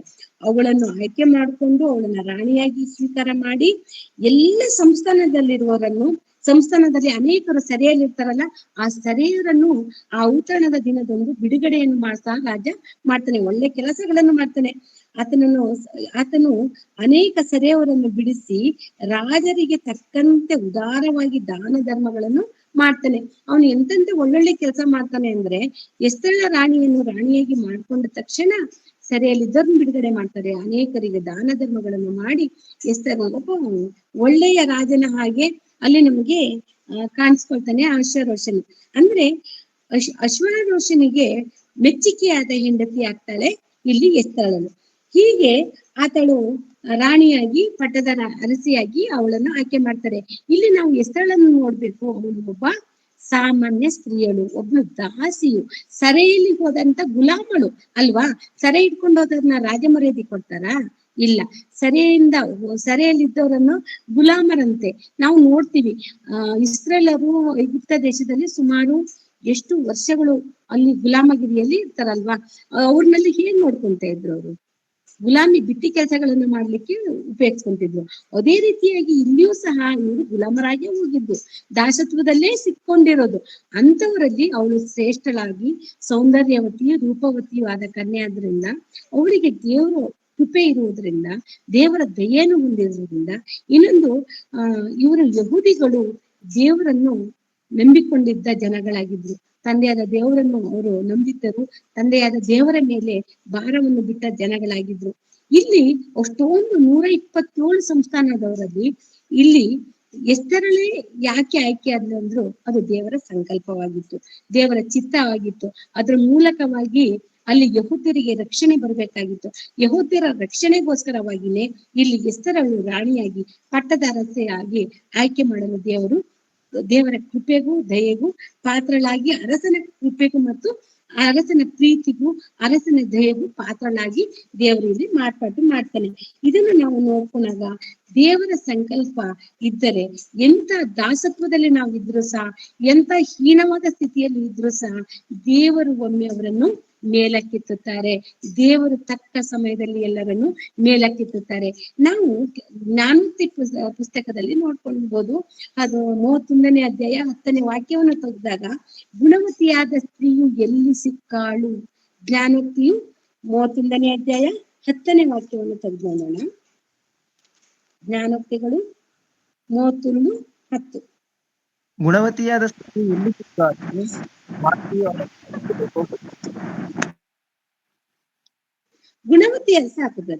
ಗುಣವತಿಯಾದ ಸ್ತ್ರೀಯು ಎಲ್ಲಿ ಸಿಕ್ಕಾಳು ಅಂದ್ರೆ, ಒಂದು ಗುಣವತಿಯಾದ ಸ್ತ್ರೀಯೇ ಸಿಗ್ತಾಳೆ ಅಂತ ಹೇಳಿದ್ರೆ ಅದು ಅಷ್ಟು ಈಸಿಯಾದ ಮಾತಲ್ಲ. ಪ್ರತಿಯೊಬ್ಬರು ಒಳ್ಳೆಯ ಹೆಂಡತಿ ಬೇಕು, ಗುಣವತಿಯಾದ ಹೆಂಡತಿ ಬೇಕು. ಗುಣವತಿಯಾದ ಹೆಂಡತಿ ಇದ್ರೆ ನನ್ನ ಜೀವನ ಚೆನ್ನಾಗಿರೋದಂದ್ರೆ ಪ್ರತಿಯೊಬ್ಬ ಪುರುಷನು ಆಸೆ ಪಡ್ತಾನೆ. ಆದ್ರೆ ಅದು ಎಲ್ಲಿ ಸಿಗ್ತಾಳೆ? ಅವಳಕ್ಕಿಂತಲೂ ಅತಿ ಶ್ರೇಷ್ಠವಾದವಳು. ಅವಳ ಮುತ್ತು ರತ್ನಗಳನ್ನು ಹೋಲಿಸಿದಾಗ ಅದಕ್ಕೆಲ್ಲದಕ್ಕೂ ಶ್ರೇಷ್ಠವಾದವಳೆ ಗುಣವತಿಯಾದ ಸ್ತ್ರೀ. ಗುಣವತಿಯಾದ ಸ್ತ್ರೀ ಲಕ್ಷಣಗಳು ಹೇಗಿರುತ್ತೆ ಅಂದ್ರೆ, ಅವಳು ಎಲ್ಲರಿಗೂ ವಿಧೇಯತ್ವಳಾಗಿರ್ತಾಳೆ. ಅದೇ ರೀತಿ ಅವಳು ಗುಣವತಿ ಮಾತ್ರ ಅಲ್ಲ, ಅವಳು ಎಲ್ಲಾ ವಿಷಯದಲ್ಲಿಯೂ, ಅವರ ಕುಟುಂಬದವರ ವಿಷಯದಲ್ಲಿ, ಅವರ ಮನೆತನದ ವಿಷಯದಲ್ಲಿ, ಗಂಡನ ವಿಷಯದಲ್ಲಿ, ಮಕ್ಕಳ ವಿಷಯದಲ್ಲಿ, ಅವರ ಪರಿವಾರದವರ ವಿಷಯದಲ್ಲಿ ಎಚ್ಚರಿಕೆ ಉಳ್ಳವಳಾಗಿ ಶ್ರೇಷ್ಠಳಾಗಿ ಇರ್ತಾಳೆ. ಒಬ್ಬ ಗುಣವತಿಯಾದ ಸ್ತ್ರೀಯು ಎಲ್ಲಾ ಕೆಲಸದಲ್ಲಿಯೂ ಅವಳು ಜಾಣೆಯಾಗಿರ್ತಾಳೆ. ಅವಳು ಜ್ಞಾನವನ್ನು ಪಡೆದವಳಾಗಿರ್ತಾಳೆ. ಅವಳ ಮಾತುಗಳಿಂದ, ಅವಳ ನುಡಿಗಳಿಂದ, ಅವಳ ನಡೆಗಳಿಂದ ಅನೇಕರಿಗೆ ಅವಳು ಮಾದರಿಯಾಗಿರ್ತಾಳೆ. ಆ ಗುಣವತಿಯಾದ ಸ್ತ್ರೀಯಿಂದ ಆ ಕುಟುಂಬದಲ್ಲಿ ಶಾಂತಿ, ಸಮಾಧಾನ ಪ್ರತಿಯೊಂದು ದೊರಕುವಂತದ್ದಾಗುತ್ತೆ. ಅವಳಲ್ಲಿ ಪ್ರೀತಿ ತುಂಬಿದವಳಾಗಿರ್ತಾಳೆ. ಇದು ಗುಣವತಿಯಾದ ಸ್ತ್ರೀಯ ಲಕ್ಷಣ. ಆದ್ರೆ ಇಲ್ಲಿ ನಾವು ಎಸ್ತೇರಳ ಜೀವನವನ್ನು ನೋಡುವಾಗ ಅವಳು ಒಬ್ಬಳು ಗುಣವತಿಯಾದ ಸ್ತ್ರೀಯಳಾಗಿದ್ಲು. ಅದನ್ನು ಹೇಗೆ ನಾವು ಗುರುತಿಸ್ಬೇಕಂದ್ರೆ, ಅವಳು ಚಿಕ್ಕಪ್ಪನ ಹೇಗೆ ದಾಸತ್ವದಲ್ಲಿದ್ದಾಗ ತನ್ನ ಬಾಲ್ಯದಲ್ಲಿಯೇ ತಂದೆ ತಾಯಿಯನ್ನು ಕಳ್ಕೊಂಡು ಅನಾಥಳಾಗಿದ್ದವಳು, ಚಿಕ್ಕಪ್ಪನ ಮಗಳಲ್ವಾ, ಏನು ಅಣ್ಣ ವಸೆಯಲ್ಲಿ ಅಣ್ಣ ಯಾರು, ಮರ್ದೆಕೈ ಮಾತನ್ನು ಅವಳು ಅಷ್ಟೊಂದು ವಿಧೇಯತ್ವದಿಂದ ಕೇಳ್ತಾ ಬಂದಿರೋಳು. ಮರ್ದೆಕೈ ಏನ್ ಹೇಳ್ತಾಳೆ ಅದನ್ನ ಚಾಚು ತಪ್ಪದೆ ನೆರವೇರ್ತಾ ಇದ್ಲು. ಅವಳು ರಾಣಿಯಾದ್ರೂ ಸಹ ಅವಳ ಮನೆತನದ ಬಗ್ಗೆ ಆಗ್ಲಿ, ಅವಳ ಕುಲದ ಬಗ್ಗೆ ಆಗ್ಲಿ, ಅವರ ದೇವತೆಗಳಾಗಿ ಬಗ್ಗೆ ಆಗ್ಲಿ, ಅಲ್ಲಿ ಏನು ಅರಮನೆಯಲ್ಲಿ ಅವಳು ಬಿಟ್ಕೊಡುದಿಲ್ಲ. ಯಾಕಂದ್ರೆ ಮರ್ದೆಕೈ ಏನ್ ಹೇಳ್ತಾನೋ ಅದನ್ನು ಮಾತ್ರ ಪಾಲಿಸ್ತಿದ್ಲು. ಅಂದ್ರೆ ಅವಳು ಇಷ್ಟೊಂದು ವಿಧೇಯತ್ವದಿಂದ ಇದ್ಲು. ಅವಳು ರಾಣಿಯಾಗಿ ಬಂದ್ರು ಸಹ ತನ್ನ ಅಣ್ಣನಾದ ಮೊರ್ದೆಕೈ ಹೇಳಿದ್ದನ್ನು, ತನ್ನ ತಂದೆಯ ಸ್ಥಾನದಲ್ಲಿ ನಿಂತಿರುವ ಮೊರ್ದೆಕೈ ಹೇಳಿದ ಮಾತನ್ನು ಚಾಚು ತಪ್ಪದೆ ಪಾಲಿಸ್ತಾ ಇದ್ಲು. ಒಳ್ಳೆಯ ನಡೆನುಡಿಯನ್ನು ಆತನು ಕಲಿಸ್ಕೊಟ್ಟಿದ್ದ. ಆತನು ಕೊಟ್ಟ ಹಾಗೇನೆ ಅವಳು ಜೀವನವನ್ನು ಮಾಡ್ತಾ ಇದ್ಲು ಅನ್ನೋದು ನಾವು ತಿಳ್ಕೊಬಹುದು. ಇಲ್ಲಿ ಎತ್ತರಳ ರಾಣಿಯು ತುಂಬಾ ಅವಳು ಒಳ್ಳೆಯ ಸ್ವಭಾವದಲ್ಲಿ ಆಗಿದ್ಲು ಅನ್ನೋಕ್ಕೆ ನಮಗೆ ಅದನ್ನು ನಾವು ತಿಳ್ಕೊಬಹುದು.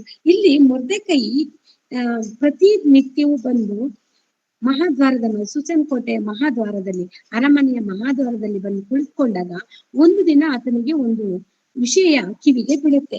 ಅದು ಏನು ಅಂತ ಹೇಳಿದ್ರೆ, ಇಲ್ಲಿ ನಾವು 19ನೇ ವಾಕ್ಯದಲ್ಲಿ ನಾವು ನೋಡ್ಬೋದು. ಮೊರ್ದೆಕೈ ರಾಜ ಕಂಚುಕಿಯವರು ಒಳಸಂಚು ಮಾಡಿದ್ದನ್ನು ಬಯಲುಪಡಿಸಿದ್ದಂತ ಇಲ್ಲಿ ಹೆಡ್ಡಿಂಗ್ ಇದೆ. ಆ ಹೆಡ್ಡಿಂಗ್ ಅನ್ನು ನೋಡಿದಾಗ ಆತನು ಪ್ರತಿನಿತ್ಯದಂತೆಯೇ ಎಸ್ತೇರಳನ್ನು ನೋಡಿಕೊಳ್ಳುವುದಕ್ಕಾಗಿ, ಅವಳ ವರ್ತಮಾನ ತಿಳಿಯಕ್ಕಾಗಿ ಬಂದು ಕೂತಿದ ಸಂದರ್ಭದಲ್ಲಿ ಅಲ್ಲಿ ಒಂದು ಘಟನೆ ನಡೆಯುವುದನ್ನು ಅವರು ಮಹಾದ್ವಾರ ಪಾಲಕರಾದ ಬಿಗೆತನ್ ಮತ್ತು ತೆರಸಿ, ಅಲ್ಲಿ 21ನೇ ವಾಕ್ಯವನ್ನು ತೆಗೆದು ನೋಡೋಣ. 21ನೇ ವಾಕ್ಯ, ಅದೇ 2ನೇ ಅಧ್ಯಾಯ 21ನೇ ವಾಕ್ಯದಲ್ಲಿ, ಆ ದಿನಗಳಲ್ಲಿ ಮೊರ್ದೆಕೈಯು ಅರಮನೆಯ ಹೆಬ್ಬಾಗಿಲಲ್ಲಿ ಕೂತಿಕೊಂಡಿದ್ದಾಗ ಅರಮನೆಯ ದ್ವಾರಪಾಲಕರಾದ ಬಿಗೆತನ್ ಮತ್ತು ತೆರೆಸ್ ಎಂಬ ಇಬ್ಬರು ರಾಜಕಂಚುಕಿಯರು ಕೋಪವುಳ್ಳವರಾಗಿ ಅರಸನಾದ ಅಹಷ್ವೇರೋಷನಿಗೆ ವಿರೋಧವಾಗಿ ಕೈ ಎತ್ತಬೇಕೆಂದು ಒಳಸಂಚು ಮಾಡುತ್ತಿದ್ದರು. ಈ ಸಂಗತಿಯು ಮೊರ್ದೆಕೈಗೆ ಗೊತ್ತಾದಾಗ ಅವನು ಅದನ್ನು ಎಸ್ತೇರಳ ರಾಣಿಗೆ ತಿಳಿಸಿದನು. ಆಕೆಯು ಅವನ ಹೆಸರನ್ನು ಅರಸನಿಗೆ ಹೇಳಿ ಆ ಸಂಗತಿಯನ್ನು ತಿಳಿಸಿದಳು. ಆ ವಿಷಯವು ವಿಚಾರಣೆಗೆ ಬಂದಾಗ ಅದು ನಿಜವೆಂದು ಸ್ಥಾಪನೆ ಆದ್ದರಿಂದ ಆ ಇಬ್ಬರನ್ನು ಗಲ್ಲಿಗೆ ಹಾಕಿದರು. ಈ ಸಂಗತಿಯು ರಾಜನ ದಿನಚರ್ಯ ಪುಸ್ತಕದಲ್ಲಿ ಬರೆಸಲ್ಪಟ್ಟವು. ಇಲ್ಲಿ ಒಂದು ದಿನ ಮೊರ್ದೆಕೈ ಬಂದು ರಾಜನ ಆಸ್ಥಾನದಲ್ಲಿ ದ್ವಾರದ ಬಳಿಯಲ್ಲಿ ಕುಳಿತಿದ್ದಾಗ ಈ ರಾಜ ಕಂಚುಕಿಗಳಲ್ಲಿ ಇಬ್ರು, ಯಾರು, ಬಿಗಿತೇನ್ ಮತ್ತು ತೆರಸ್ ಎಂಬ ರಾಜಕಂಚುಕಿಗಳವರು. ಆ ರಾಜಕಂಚುಕಿಯವರು ಅಶ್ವೇರೋಷ ರಾಜನ ಮೇಲೆ ಕೋಪಗೊಂಡು ಆತನನ್ನ ಸಾಯಿಸಬೇಕೆಂದು ಪಿತೂರಿ ಮಾಡ್ತಾ ಇರುವುದು ಅವನಿಗೆ ಕಿವಿಗೆ ಬೀಳುತ್ತೆ. ಆ ಕಿವಿಗೆ ಬಿದ್ದ ತಕ್ಷಣನೇ ಅವರು ಏನ್ ಸಂಚು ಮಾಡ್ತಾ ಇದಾರೆ ಅನ್ನೋ ಸುದ್ದಿ ಕಿವಿಗೆ ಬಿದ್ದೊಡನೆ ತನ್ನ ಮಗಳ ಸ್ಥಾನದಲ್ಲಿರುವ ಎಸ್ತೇರಳ ರಾಣಿಗೆ ಅದನ್ನು ಮುಟ್ಟಿಸ್ತಾನೆ ಮೊರ್ದೆಕೈ ಮುಟ್ಟಿಸಿದ ತಕ್ಷಣ ಇಲ್ಲಿ ಎಸ್ತೇರಳ ರಾಣಿಯು ಒಂದು ಕಾರ್ಯವನ್ನು ಮಾಡ್ತಾಳೆ. ಅದು ರಾಜನಿಗೆ ಮುಟ್ಟಿಸಿ ಆ ವಿಷಯವನ್ನು ರಾಜನಿಗೆ ತಿಳಿಸ್ತಾಳೆ. ತಿಳಿಸಿದಾಗ ಅದನ್ನ ನ್ಯಾಯದಲ್ಲಿ ವಿಚಾರಣೆ ಮಾಡುವಾಗ ಅದು ಬಯಲಿಗೆ ಬರುತ್ತೆ. ಹೌದು, ಅವರಿಬ್ರು ರಾಜನನ್ನು ಸಾಯಿಸ್ಬೇಕು ಅಂತ ಪಿತೂರಿ ಮಾಡಿದ್ರು ಅನ್ನೋದು ಸಾಬೀತಾಗುತ್ತೆ. ಆ ಸಾಬೀತಾದ ತಕ್ಷಣ ಏನ್ ಮಾಡ್ತಾನೆ, ಅವರಿಬ್ರನ್ನು ಗಲ್ಲಿಗೆ ಹಾಕಿಸ್ತಾರೆ. ಅದನ್ನ ರಾಜ ಏನ್ ಮಾಡಿರ್ತಾನೆ, ತನ್ನ ದಿನಚರಿ ಅಂದ್ರೆ ಡೈರಿಯಲ್ಲಿ, ನಮ್ಮ ಲೆಕ್ಕದಲ್ಲಿ ಡೈರಿ, ಅವರು ಒಂದು ಗ್ರಂಥವನ್ನು ಬರೆದು ಆ ಒಂದು ಪುಸ್ತಕದಲ್ಲಿ ಅದನ್ನು ಬರ್ಕೊಳ್ತಾನೆ. ಆ ಡೇಟ್ ಹಾಕಿ, ಇಂಥವ್ರು ನನ್ನನ್ನು ಸಾಯಿಸ್ಬೇಕಂತ ಬಂದಿದ್ರು, ಇಂಥವ್ರಿಂದ ನನಗೆ ಅದು ಉಪಕಾರ ಆಯ್ತು. ಅದು ಮೊರ್ದೆಕೈ ಮೂಲಕವಾಗಿ ಈ ವಿಷಯ ರಾಣಿಗೆ ತಿಳಿದು ರಾಣಿಯು ರಾಜನಿಗೆ ಎಚ್ಚರಿಸಿದ್ರಿಂದ ರಾಜನ ಪ್ರಾಣಾಪಾಯದಿಂದ ತಪ್ಪಿಸಿದ್ರು. ಅದಕ್ಕೋಸ್ಕರ ಅವನು ಏನ್ ಮಾಡ್ತಾನೆ, ಅದನ್ನ ತನ್ನ ಡೈರಿಯಲ್ಲಿ, ದಿನಚರಿಯ ಪುಸ್ತಕದಲ್ಲಿ ಆತನು ಬರ್ಕೊಂತಾನೆ. ಈ ವಿಷಯವನ್ನು ಬರ್ಕೊಂಡಿರ್ತಾನೆ. ಅದು ಬರೆಯುವಂಥದ್ದು, ನಾವು ಡೈರಿ ಬರೆಯುವಂತ ವಿಷಯದಿಂದ ಎಷ್ಟೋ ಉಪಕಾರ ಆಗುತ್ತೆ. ಅದನ್ನು ಮತ್ತೊಮ್ಮೆ ತೆಗೆದು ನೋಡಾಗ ಅದರಿಂದ ಎಷ್ಟೋ ಮಹಾ ಉಪಕಾರ ಆಗುತ್ತೆ. ಅದನ್ನ ನಾವು ಮುಂದೆ ನೋಡ್ಕೊಬಹುದು. ಇಲ್ಲಿ ರಾಣಿಯು ತನ್ನ ರಾಜನಿಗೆ ಬಂದ ಆಪತ್ತನ್ನು ಮೊರ್ದೆಕೈಯಿಂದ ಅದನ್ನ ಬಗೆಹರಿಸ್ತಾಳೆ. ಅವಳ ಜಾಣ್ಮೆಯನ್ನು ನಾವು ಇಲ್ಲಿ ತಿಳ್ಕೊಳ್ಬಹುದು, ವಿವೇಕನ ತಿಳ್ಕೊಳ್ಬಹುದು. ಇಲ್ಲಿ ನಾವು ಎಸ್ತಳ ಗ್ರಂಥವನ್ನು ಓದುವಾಗ ಮೊರ್ದೆಕೈ ಗುಣಲಕ್ಷಣಗಳು, ಎಸ್ತಳ ಗುಣಲಕ್ಷಣಗಳನ್ನು ನಾವು ಅಧ್ಯಯನ ಮಾಡಿದಾಗ ಅವರಿಬ್ಬರು ಸಾತ್ವಿಕರು ಮತ್ತು ಅವರಿಬ್ಬರು ಸಹ ಒಳ್ಳೆಯ ಮನಸ್ಥಿತಿಯನ್ನು ಹೊಂದಿದವರು ಅಂತ ಹೇಳಿ ನಾವಿಲ್ಲಿ ಗುರುತಿಸಬಹುದು. ತಂದೆ ಮಗಳು ಇಬ್ರು ಸಹ ಒಳ್ಳೆಯ ಅನನ್ಯ ಸಂಬಂಧ ಇತ್ತು. ರಾಣಿ ಅನ್ಕೊಂಬೋದಿತ್ತು ನನ್ಗೇನಾಗ್ಬೇಕು, ಅದೆಲ್ಲ ಅವ್ನು ಹೇಳ್ತಾ ಇರೋದು ಕಟ್ಟುಕತೆ ನೀನು ಅಂತ ಸೈಲೆಂಟ್ ಆಗಿರ್ಬೋದಿತ್ತು. ಅಥವಾ ಮೊರ್ದೆಕೈ ಇದೆಲ್ಲ ರಾಜಕಂಚುಕಿಯರಿಂದ ಮಾಡ್ಲಿಕ್ಕೆ ಸಾಧ್ಯ ಇಲ್ಲ, ಸುಮ್ಮನೆ ಇದ್ ಮಾಡ್ತಾ ಇದಾರೆ, ಬಿಟ್ಟಾಕಿದ್ದು ನನ್ಗೆ ಯಾಕೆ ಅಂತೇಳಿ ಅವನು ಹೋಗಿರ್ಬೋದಿತ್ತು. ಆದ್ರೆ ವಿಷಯ ಕಿವಿ ಬಿದ್ದಾಗ ಮುಂಜಾಗ್ರತೆ ವಹಿಸಿ ವಿವೇಕದಿಂದ ಜಾಣ್ಮೆಯಿಂದ ಅವರಿಗೆ ರಾಜನಿಗೆ ಬಂದಂತ ಆಪತ್ತನ್ನು ಇಲ್ಲಿ ಪರಿಹಾರ ಮಾಡಿದ್ದನ್ನು ನಾವು ನೋಡ್ಬೋದು. ಇದು ಸಹ ರಾಜನಿಗೆ ಒಂದು ಮೆಚ್ಚುಗೆಯ ವಿಷಯ ಆಗಿ ಪರಿವರ್ತಿಸುತ್ತೆ. ಮುಂದೆ ಆತನಿಗೆ ಅದು ಮೊರ್ದೆಕೈಗೆ ತುಂಬಾ ಒಳ್ಳೆಯ ಸಂಗತಿಯನ್ನು ತಂದು ಕೊಡುವಂತ ವಿಷಯ ಆಗಿರುತ್ತೆ. ಇಲ್ಲಿ ಆ ರೀತಿಯಾಗಿ ರಾಜನನ್ನು ಆಪತ್ತಿನಿಂದ ಬಿಡಿಸಿದ ಮೇಲೆ ಇಲ್ಲಿ ನಾವು ನೋಡ್ಬೋದು ಪ್ರತಿ ಒಬ್ಬರು ಆ ಗುಣಲಕ್ಷಣಗಳು, ಒಳ್ಳೆಯ ಗುಣಲಕ್ಷಣ ನಮ್ಮಲ್ಲಿದ್ರೆ ದೇವರಿಗೂ ಮೆಚ್ಚುಗೆ ಆಗ್ತೀವಿ ಮತ್ತು ಅರಸರಿಗೂ ಮೆಚ್ಚುಗೆ ಆಗ್ತೀವಿ. ಅದೇ ರೀತಿ ಸಮಾಜಕ್ಕೂ ನಾವು ಒಳ್ಳೆಯವರಾಗಿ ಪರಿವರ್ತಿಸಿವಿ. ನಾವು ಧರ್ಮೋಪದೇಶ ಕಂಡ 10ನೇ ಅಧ್ಯಾಯ 12 ಮತ್ತು 13ನೇ ವಾಕ್ಯವನ್ನು ನೋಡೋಣ. ಧರ್ಮೋಪದೇಶ ಕಂಡ 10ನೇ ಅಧ್ಯಾಯ 12 ಮತ್ತು 13. ಧರ್ಮೋಪದೇಶ ಕಂಡ 10ನೇ ಅಧ್ಯಾಯ 12, 13. ಆದ್ದರಿಂದ ಇಸ್ರಾಯೇಲರೇ, ನೀವು ನಿಮ್ಮ ದೇವರಾದ ಯೆಹೋವನಲ್ಲಿ ಭಯಭಕ್ತಿಯುಳ್ಳವರಾಗಿ ಎಲ್ಲಾ ವಿಷಯಗಳಲ್ಲಿಯೂ ಆತನು ಹೇಳುವ ಮಾರ್ಗದಲ್ಲೇ ನಡೆಯುತ್ತಾ ಆತನನ್ನು ಪ್ರೀತಿಸುತ್ತಾ ಸಂಪೂರ್ಣವಾದ ಹೃದಯದಿಂದಲೂ ಮನಸ್ಸಿನಿಂದಲೂ ಸೇವೆ ಮಾಡುತ್ತಾ ನಾನು ನಿಮ್ಮ ಮೇಲಿಗಾಗಿ ಈಗ ಬೋಧಿಸುವ ಆತನ ಆಜ್ಞಾವಿಧಿಗಳನ್ನು ಅನುಸರಿಸುತ್ತಾ ಇರುವುದನ್ನೇ ಹೊರತು ನಿಮ್ಮ ದೇವರಾದ ಯೆಹೋವನು ನಿಮ್ಮಿಂದ ಬೇರೇನು ಕೇಳಿಕೊಳ್ಳುತ್ತಾನೆ? ಆಲೋಚಿಸಿರಿ. Thank you sister. ಇಲ್ಲಿ ಮೊರ್ದೆಕೈ ಮತ್ತು ನಾವು ಮೊರ್ದೆಕೈದು ಮತ್ತೆ ಎಸ್ತಳ ಜೀವನವನ್ನು ತೆಗೆದುಕೊಂಡಾಗ ದೇವರಲ್ಲಿ ಭಯಭಕ್ತಿಯಾಗಿರ್ಬೇಕು ಅನ್ನೋದನ್ನು ನಾವು ಈ ಮೂಲಕ ನಾವು ತಿಳ್ಕೊಬಹುದು. ಇಲ್ಲಿ ಧರ್ಮೋಪದೇಶ ಕಂಡ 10ನೇ ಮತ್ತು 10ನೇ ಅಧ್ಯಾಯದಲ್ಲಿ 12, 13 ನೋಡುವಾಗ ನಿಮ್ಮ ದೇವರಾದ ಯೆಹೋವನಲ್ಲಿ ಭಯಭಕ್ತಿ ಉಳ್ಳವರಾಗಿ ಎಲ್ಲಾ ವಿಷಯದಲ್ಲಿಯೂ ಆತನು ಹೇಳುವ ಮಾರ್ಗದಲ್ಲೇ ನಡೆಯುತ್ತಾ ಆತನನ್ನು ಪ್ರೀತಿಸುತ್ತಾ ಸಂಪೂರ್ಣವಾದ ಹೃದಯದಿಂದಲೂ ಮನಸ್ಸಿನಿಂದಲೂ ಸೇವೆ ಮಾಡುತ್ತಾ ನಾನು ನಿಮ್ಮ ಮೇಲಿಗಾಗಿ ಈ ಬೋಧಿಸುವ ಆತನ ಆಜ್ಞೆ ವಿಧಾನಗಳನ್ನು ಅನುಸರಿಸುತ್ತಾ ಇರುವುದನ್ನೇ ಹೊರತು ನಿಮ್ಮ ದೇವರಾದ ಯೆಹೋವನು ನಿಮ್ಮಿಂದ ಬೇರೇನು ಕೇಳುತ್ತಾನೆ? ಇಲ್ಲಿ ನಾವು ನಿನ್ನೆ ಸಹ ನವೀನ್ ಬ್ರದರ್ ಅವರು ಮಾತಾಡುವಾಗ ಆ ನ್ಯಾಯಯುತವಾಗಿ ಬದುಕುವುದು, ವಿಧೇಯತ್ವದಲ್ಲಿ ಇರುವುದು, ತಗ್ಗಿಸಿಕೊಳ್ಳುವ ಬಗೆಯಲ್ಲಿ ಮಾತನಾಡುವಾಗ ದೇವರು ಏನನ್ನು ಅಪೇಕ್ಷೆ ಪಡ್ತಾನೆ ಅನ್ನುವಂತ ವಿಷಯವನ್ನು ಮಾತಾಡುವಾಗ ನಾವು ನೋಡ್ವಿ.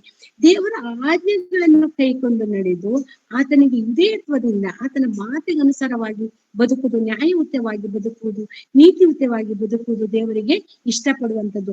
ಇಲ್ಲಿ ಮೊರ್ದೆಕೈ ಮತ್ತು ಎಸ್ತಳನ್ನು ನೋಡುವಾಗ ಅವರು ದೇವರ ಆಜ್ಞಾನುಸಾರವಾಗಿ ಜೀವಿಸುವವರು ಮತ್ತು ಎಲ್ಲಾ ವಿಷಯದಲ್ಲೂ ಪೂರ್ಣ ಹೃದಯದಿಂದ ದೇವರನ್ನು ಆದುಕೊಂಡವರಾಗಿದ್ರು. ಅವರ ಗುಣಲಕ್ಷಣಗಳನ್ನು ನಾವು ನೋಡುವಾಗ ಇವರು ದೇವರ ವಿಷಯದಲ್ಲಿ ದೇವರ ಅಪೇಕ್ಷಿಸುವ ಗುಣವನ್ನು ಹೊಂದಿದವರಾಗಿದ್ರು ಅಂತ ಹೇಳಿ ನಾವು ತಿಳ್ಕೊಬಹುದು. ಈ ಮಾತುಗಳಿಂದ ನಮಗೆ ಮೊರ್ದೆಕೈ ಮತ್ತು ಎಸ್ತಳ ರಾಣಿಯ ಗುಣಲಕ್ಷಣಗಳು ನಮಗೆ ಅರ್ಥ ಆಗುತ್ತೆ. ಎಸ್ತಳು ಎಷ್ಟೊಂದು ಒಳ್ಳೆಯವಳಾಗಿದ್ಲು, ಅದೇ ರೀತಿ ಮೊರ್ದೆಕೈ ವಿವೇಕತನ, ಜಾಣತನ, ದೇವರನ್ನು ಅವಲಂಬಿಸಿರುವಂತ ಪ್ರತಿಯೊಬ್ಬರು ಮಕ್ಕಳಲ್ಲಿ ಇರಬೇಕಾದ ನಡತೆಯನ್ನು ನಾವು ಇಲ್ಲಿ ನೋಡಬಹುದು. ಒಂದು ಆಪತ್ತು ಬರುತ್ತಂದ್ರೆ ಮುಂಜಾಗ್ರತೆಯನ್ನು ತೆಗೆದುಕೊಳ್ಳುವುದು ಎಷ್ಟು ಮುಖ್ಯ ಅನ್ನೋದನ್ನು ನಾವಿಲ್ಲಿ ತಿಳಿದುಕೊಳ್ಬಹುದು. ಅದೇ ರೀತಿಯಾಗಿ ಎಸ್ತಳ ರಾಣಿ ಪುಸ್ತಕವನ್ನು ನಾವು ಮುಂದೆ ನೋಡ್ತಾ ಹೋಗುವಷ್ಟೊತ್ತಿಗೆ ನಮಗೆ ಅರ್ಥವಾಗುವಂತ ಮುಖ್ಯವಾದ ವಿಷಯ ಅಲ್ಲಿ ಅದೇ ಸಂದರ್ಭದಲ್ಲಿ ಒಬ್ಬ ಪ್ರಧಾನ ಮಂತ್ರಿಯನ್ನು ರಾಜನು ಸುಸನ್ ಕೋಟೆಯಲ್ಲಿ ಪ್ರಧಾನ ಮಂತ್ರಿಯಾಗಿ ಒಬ್ಬ ಹಾಮಾನನು ಎಂಬ ಪ್ರಧಾನ ಮಂತ್ರಿಯನ್ನು ಆಯ್ಕೆ ಮಾಡುವಂತ ಸಂದರ್ಭ ಬರುತ್ತೆ.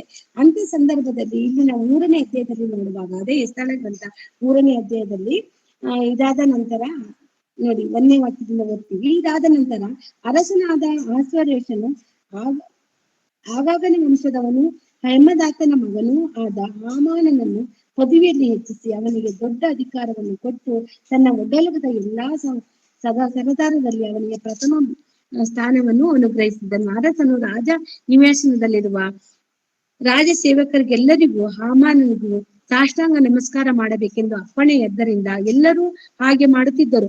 ಆದರೆ ಮೊರ್ದೆಕೈಯು ಅವನಿಗೆ ಸಾಷ್ಟಾಂಗ ನಮಸ್ಕಾರವನ್ನು ಮಾಡಲಿಲ್ಲ. ಇಲ್ಲಿ ನಾವು ತಿಳಿಸ್ಕೊಳ್ಬೇಕಾದ ವಿಷಯ, ಅಶ್ವರೋಷ ರಾಜನು ತನ್ನ ಆಸ್ಥಾನದಲ್ಲಿ ಪ್ರಧಾನ ಮಂತ್ರಿಯಾಗಿ ಹಾಮನನನ್ನು ಆಯ್ಕೆ ಮಾಡ್ಕೊಂತಾರೆ. ಹಾಮನನು ತುಂಬಾ ಗರ್ವಿಷ್ಠನಾದ ಮನುಷ್ಯನು. ಆತನು ಬಂದಾಗ ಸಭೆಯಲ್ಲಿ ಯಾರು ಅಲ್ಲಿ ಇದ್ದಾರೋ, ರಾಜ ಸೇವಕರಲ್ಲಿ ಎಲ್ಲರೂ ಯಾರು ಅಲ್ಲಿ ದ್ವಾರದಲ್ಲಿ ನಿಂತಿರ್ತಾರೋ ಅವರೆಲ್ಲರೂ ಹಾಮಾನು ಬರುವಾಗ ಆತನಿಗೆ ಸಾಷ್ಟಾಂಗ ನಮಸ್ಕಾರ ಮಾಡ್ಬೇಕಂತ ಆಜ್ಞೆಯನ್ನು ಸಹ ಹೊರಡಿಸ್ತಾರೆ.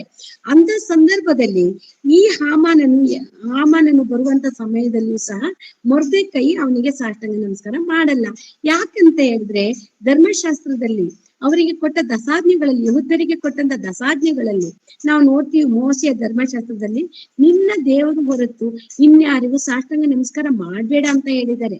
ಯಾವ ಮೂರ್ತಿಯನ್ನು ಅಥವಾ ವಿಗ್ರಹಗಳನ್ನು ಆರಾಧನೆ ಮಾಡಬಾರ್ದು, ಯಾರಿಗೂ ಅಡ್ಡ ಬೀಳ್ಬಾರ್ದು ಅಂತೇಳಿ ಧರ್ಮಶಾಸ್ತ್ರದಲ್ಲಿ ಹೇಳಿದ್ದಾರೆ. ಆ ಧರ್ಮಶಾಸ್ತ್ರದ ಪ್ರಕಾರ ಯಹೂದ್ಯರು ಪಾಲಿಸ್ತಾ ಇದ್ರು. ಅವ್ರು ಯಾರಿಗೂ ಶರಣಾಗ್ತಾ ಇರ್ಲಿಲ್ಲ, ಯಾರಿಗೂ ಸಾಷ್ಟಾಂಗ ನಮಸ್ಕಾರವನ್ನು ಮಾಡ್ತಾ ಇರ್ಲಿಲ್ಲ. ಅದೇ ರೀತಿಯಾಗಿ ಪ್ರತಿನಿತ್ಯನು ರಾಜಸೇವಕರೆಲ್ಲರೂ ಹಾಮಾನನ್ ಬಂದ ತಕ್ಷಣ ಎದ್ದು ಸಾಷ್ಟಾಂಗ ನಮಸ್ಕಾರ ಮಾಡ್ತಿದ್ರು. ಆದ್ರೆ ಅಲ್ಲೇ ಕೂತಿದ್ದ ಮೊರ್ದೆಕೈ ಮಾತ್ರ ಎದ್ದೇಳ್ತಾನೂ ಇರ್ಲಿಲ್ಲ, ಅವನಿಗೆ ಸಾಷ್ಟಾಂಗ ನಮಸ್ಕಾರ ಮಾಡ್ತಾ ಇರ್ಲಿಲ್ಲ. ಇದನ್ನು ಅನೇಕರು ಏನ್ ಮಾಡ್ತಾರೆ, ಅಲ್ಲಿ ರಾಜನ ಸನ್ನಿಧಿನಲ್ಲಿ ಕೆಲಸ ಮಾಡುವಂತವ್ರು ಹೋಗಿ ಹಾಮನನಿಗೆ ಹೇಳ್ತಾರೆ, ನೋಡು ಪ್ರಧಾನಿಗೆ, ನೀನು ಬರುವಾಗ ನಾವೆಲ್ಲರೂ ಎದ್ದು ನಿಮ್ಗೆ ಸಾಷ್ಟಾಂಗ ನಮಸ್ಕಾರ ಮಾಡ್ತೀವಿ, ಆದ್ರೆ ಮೊರ್ದೆಕೈಯನ್ನು ಅಂತ ಒಬ್ಬ ಯಹೂದ್ಯನಿದ್ದಾನೆ, ಇವನು ಮಾತ್ರ ನಿನಗೆ ಸಾಷ್ಟಾಂಗ ನಮಸ್ಕಾರ ಮಾಡಲ್ಲ ಅಂತೇಳಿ ದೂರ ಹೇಳ್ತಾರೆ. ಆಗ ಮೊರ್ದೆಕೈ ಆ ತರವಾಗಿ ಸಾಷ್ಟಾಂಗ ನಮಸ್ಕಾರ ಮಾಡಲ್ಲ ಅಂತ ಹೇಳಿದಾಗ ಹಾಮನನಿಗೆ ಕೋಪ ಬಂದು ಆತನು ರಾಜಾಜ್ಞೆಯನ್ನು ಅಂದ್ರೆ ರಾಜನ ಹತ್ರ ಬಂದು ಹೇಳ್ತಾನೆ, ನೋಡು ಇಲ್ಲಿ ಎಲ್ಲರೂ ಒಂದು ನೀತಿ ಆದ್ರೆ ಒಂದು ಧರ್ಮದವರು ಇದ್ದಾರೆ, ಯಹೂದ ಮತದವರು, ಅವ್ರು ಮಾತ್ರ ಒಂದು ನೀತಿಯನ್ನು ಪಾಲಿಸ್ತಾರೆ. ಅವರು ಯಾರಿಗೂ ಮರ್ಯಾದೆ ಕೊಡಲ್ಲ, ಯಾರಿಗೂ ಸಾಷ್ಟಾಂಗ ನಮಸ್ಕಾರ ಮಾಡಲ್ಲ, ಯಾರಿಗೂ ತಲೆ ಬಾಗಲ್ಲ, ಅವ್ರ ಆಚರಣೆಗಳೇ ಬೇರೆ ಅಂತ ಹೇಳಿ ಈಗ ದೂರನ್ನು ಕೊಟ್ಟಾಗ ಅಲ್ಲಿ ಒಂದು ರಾಜಾಜ್ಞೆ ಅಂತಂದ್ಬಿಟ್ಟು ರಾಜನ ಹತ್ರ ಒಂದು ಆಜ್ಞೆಯನ್ನು ಪಡ್ಕೊಂಡು ಒಂದು ಶಾಸನವನ್ನು ಹೊರಡಿಸ್ತಾರೆ. ಯಾರು ಗೌರವಿಸೋದಿಲ್ಲೋ, ಯಾರು ಸಾಷ್ಟಾಂಗ ನಮಸ್ಕಾರ ಮಾಡಲ್ಲೋ ಅವರು ಅಂತವರನ್ನು ಶಿಕ್ಷಿಸಬಹುದು, ದಂಡಿಸಬಹುದು ಅಥವಾ ಮರಣದಂಡನೆಯನ್ನು ಕೊಡ್ಬೋದು. ಈ ತರ ಒಂದು ಶಾಸನವನ್ನು ರಾಜಾಜ್ಞೆಯ ಮೂಲಕ ಜಾರಿಗೆ ತರ್ತಾನೆ.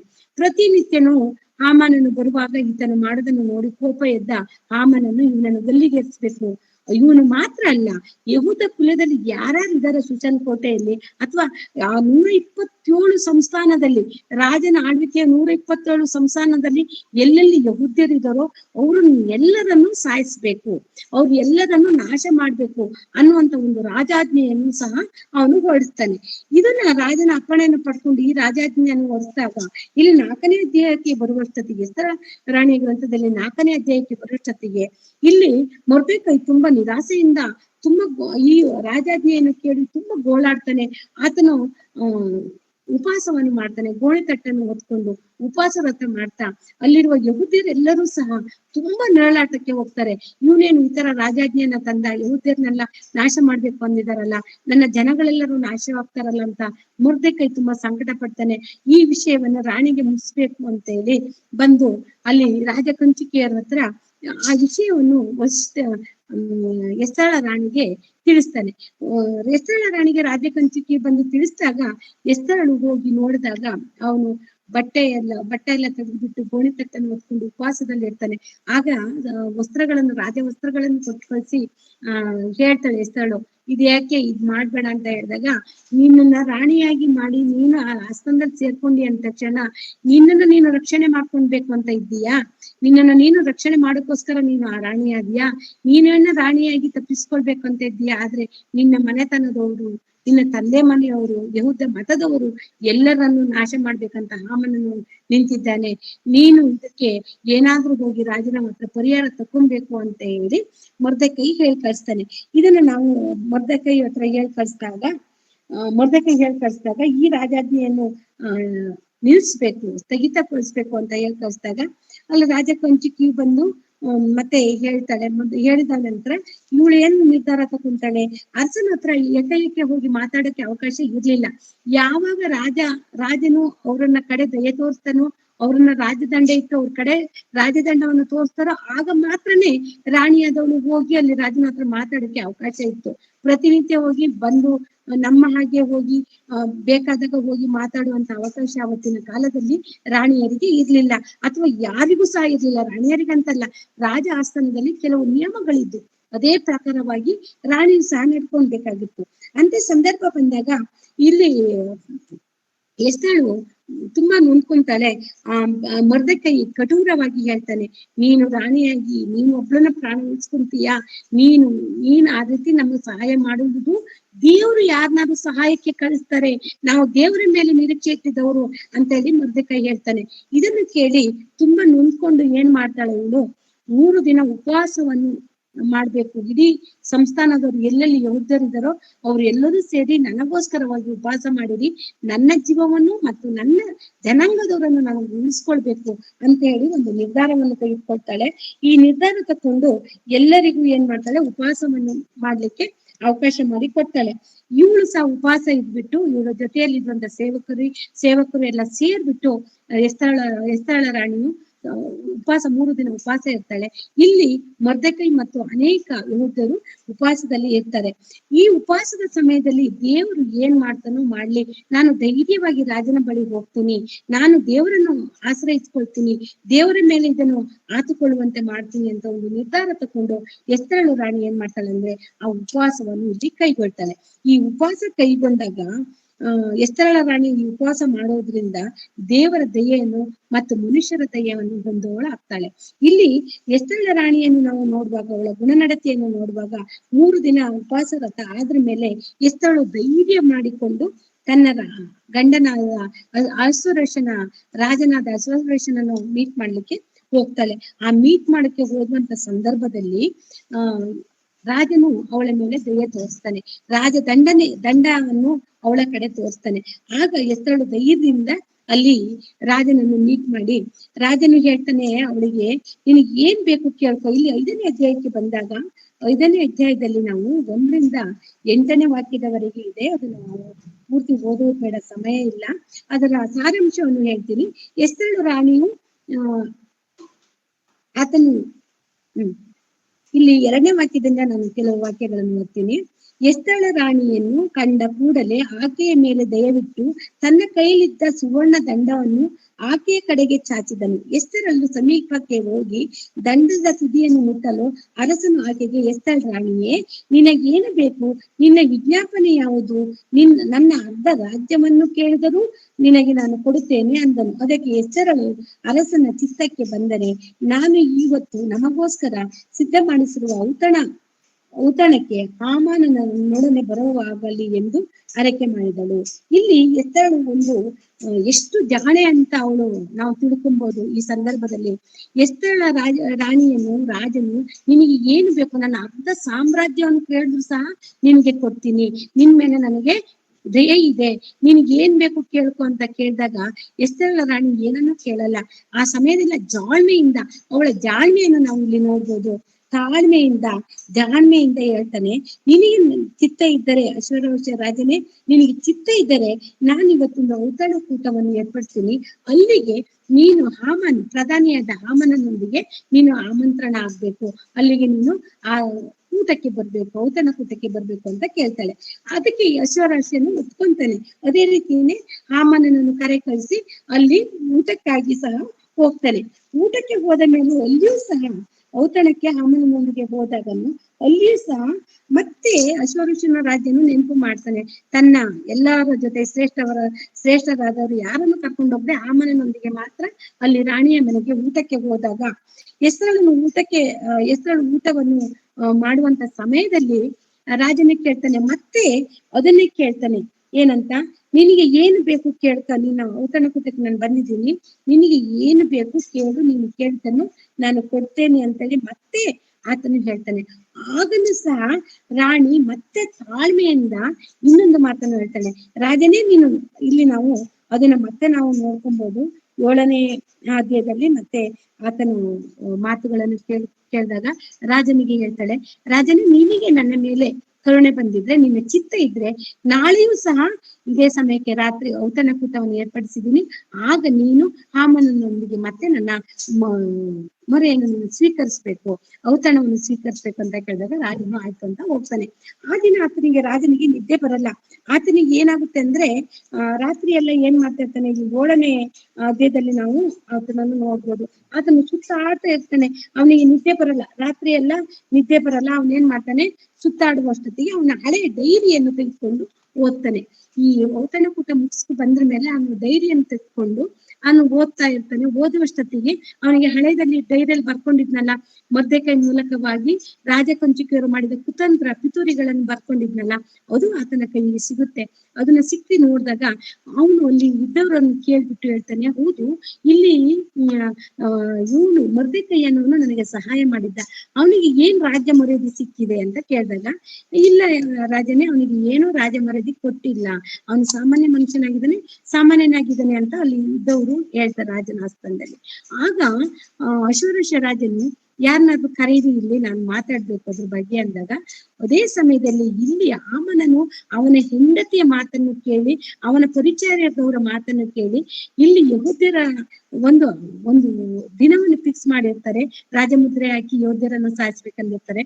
ಅದಕ್ಕಿಂತ ಮುಂಚಿತವಾಗಿ ಇಲ್ಲಿ ಮೊರ್ದೆಕೈಯನ್ನು ನೇಣು ಹಾಕುವುದಕ್ಕೋಸ್ಕರ 50 ಅಡಿ ಎತ್ತರದ ನೇಣುಗಂಬವನ್ನು ಸಿದ್ಧ ಮಾಡಿ ರಾಜನ ಅಪ್ಪಣೆಯನ್ನು ಪಡ್ಕೊಂಡು ಹೋಗಿ ನೇಣು ಹಾಕ್ಬೇಕು ಅಂತ ಆತನ ಅರಮನೆಯ ಅಂಗಳದಲ್ಲೇ ಸುತ್ತಾಡ್ತಾ ಇರ್ತಾನೆ.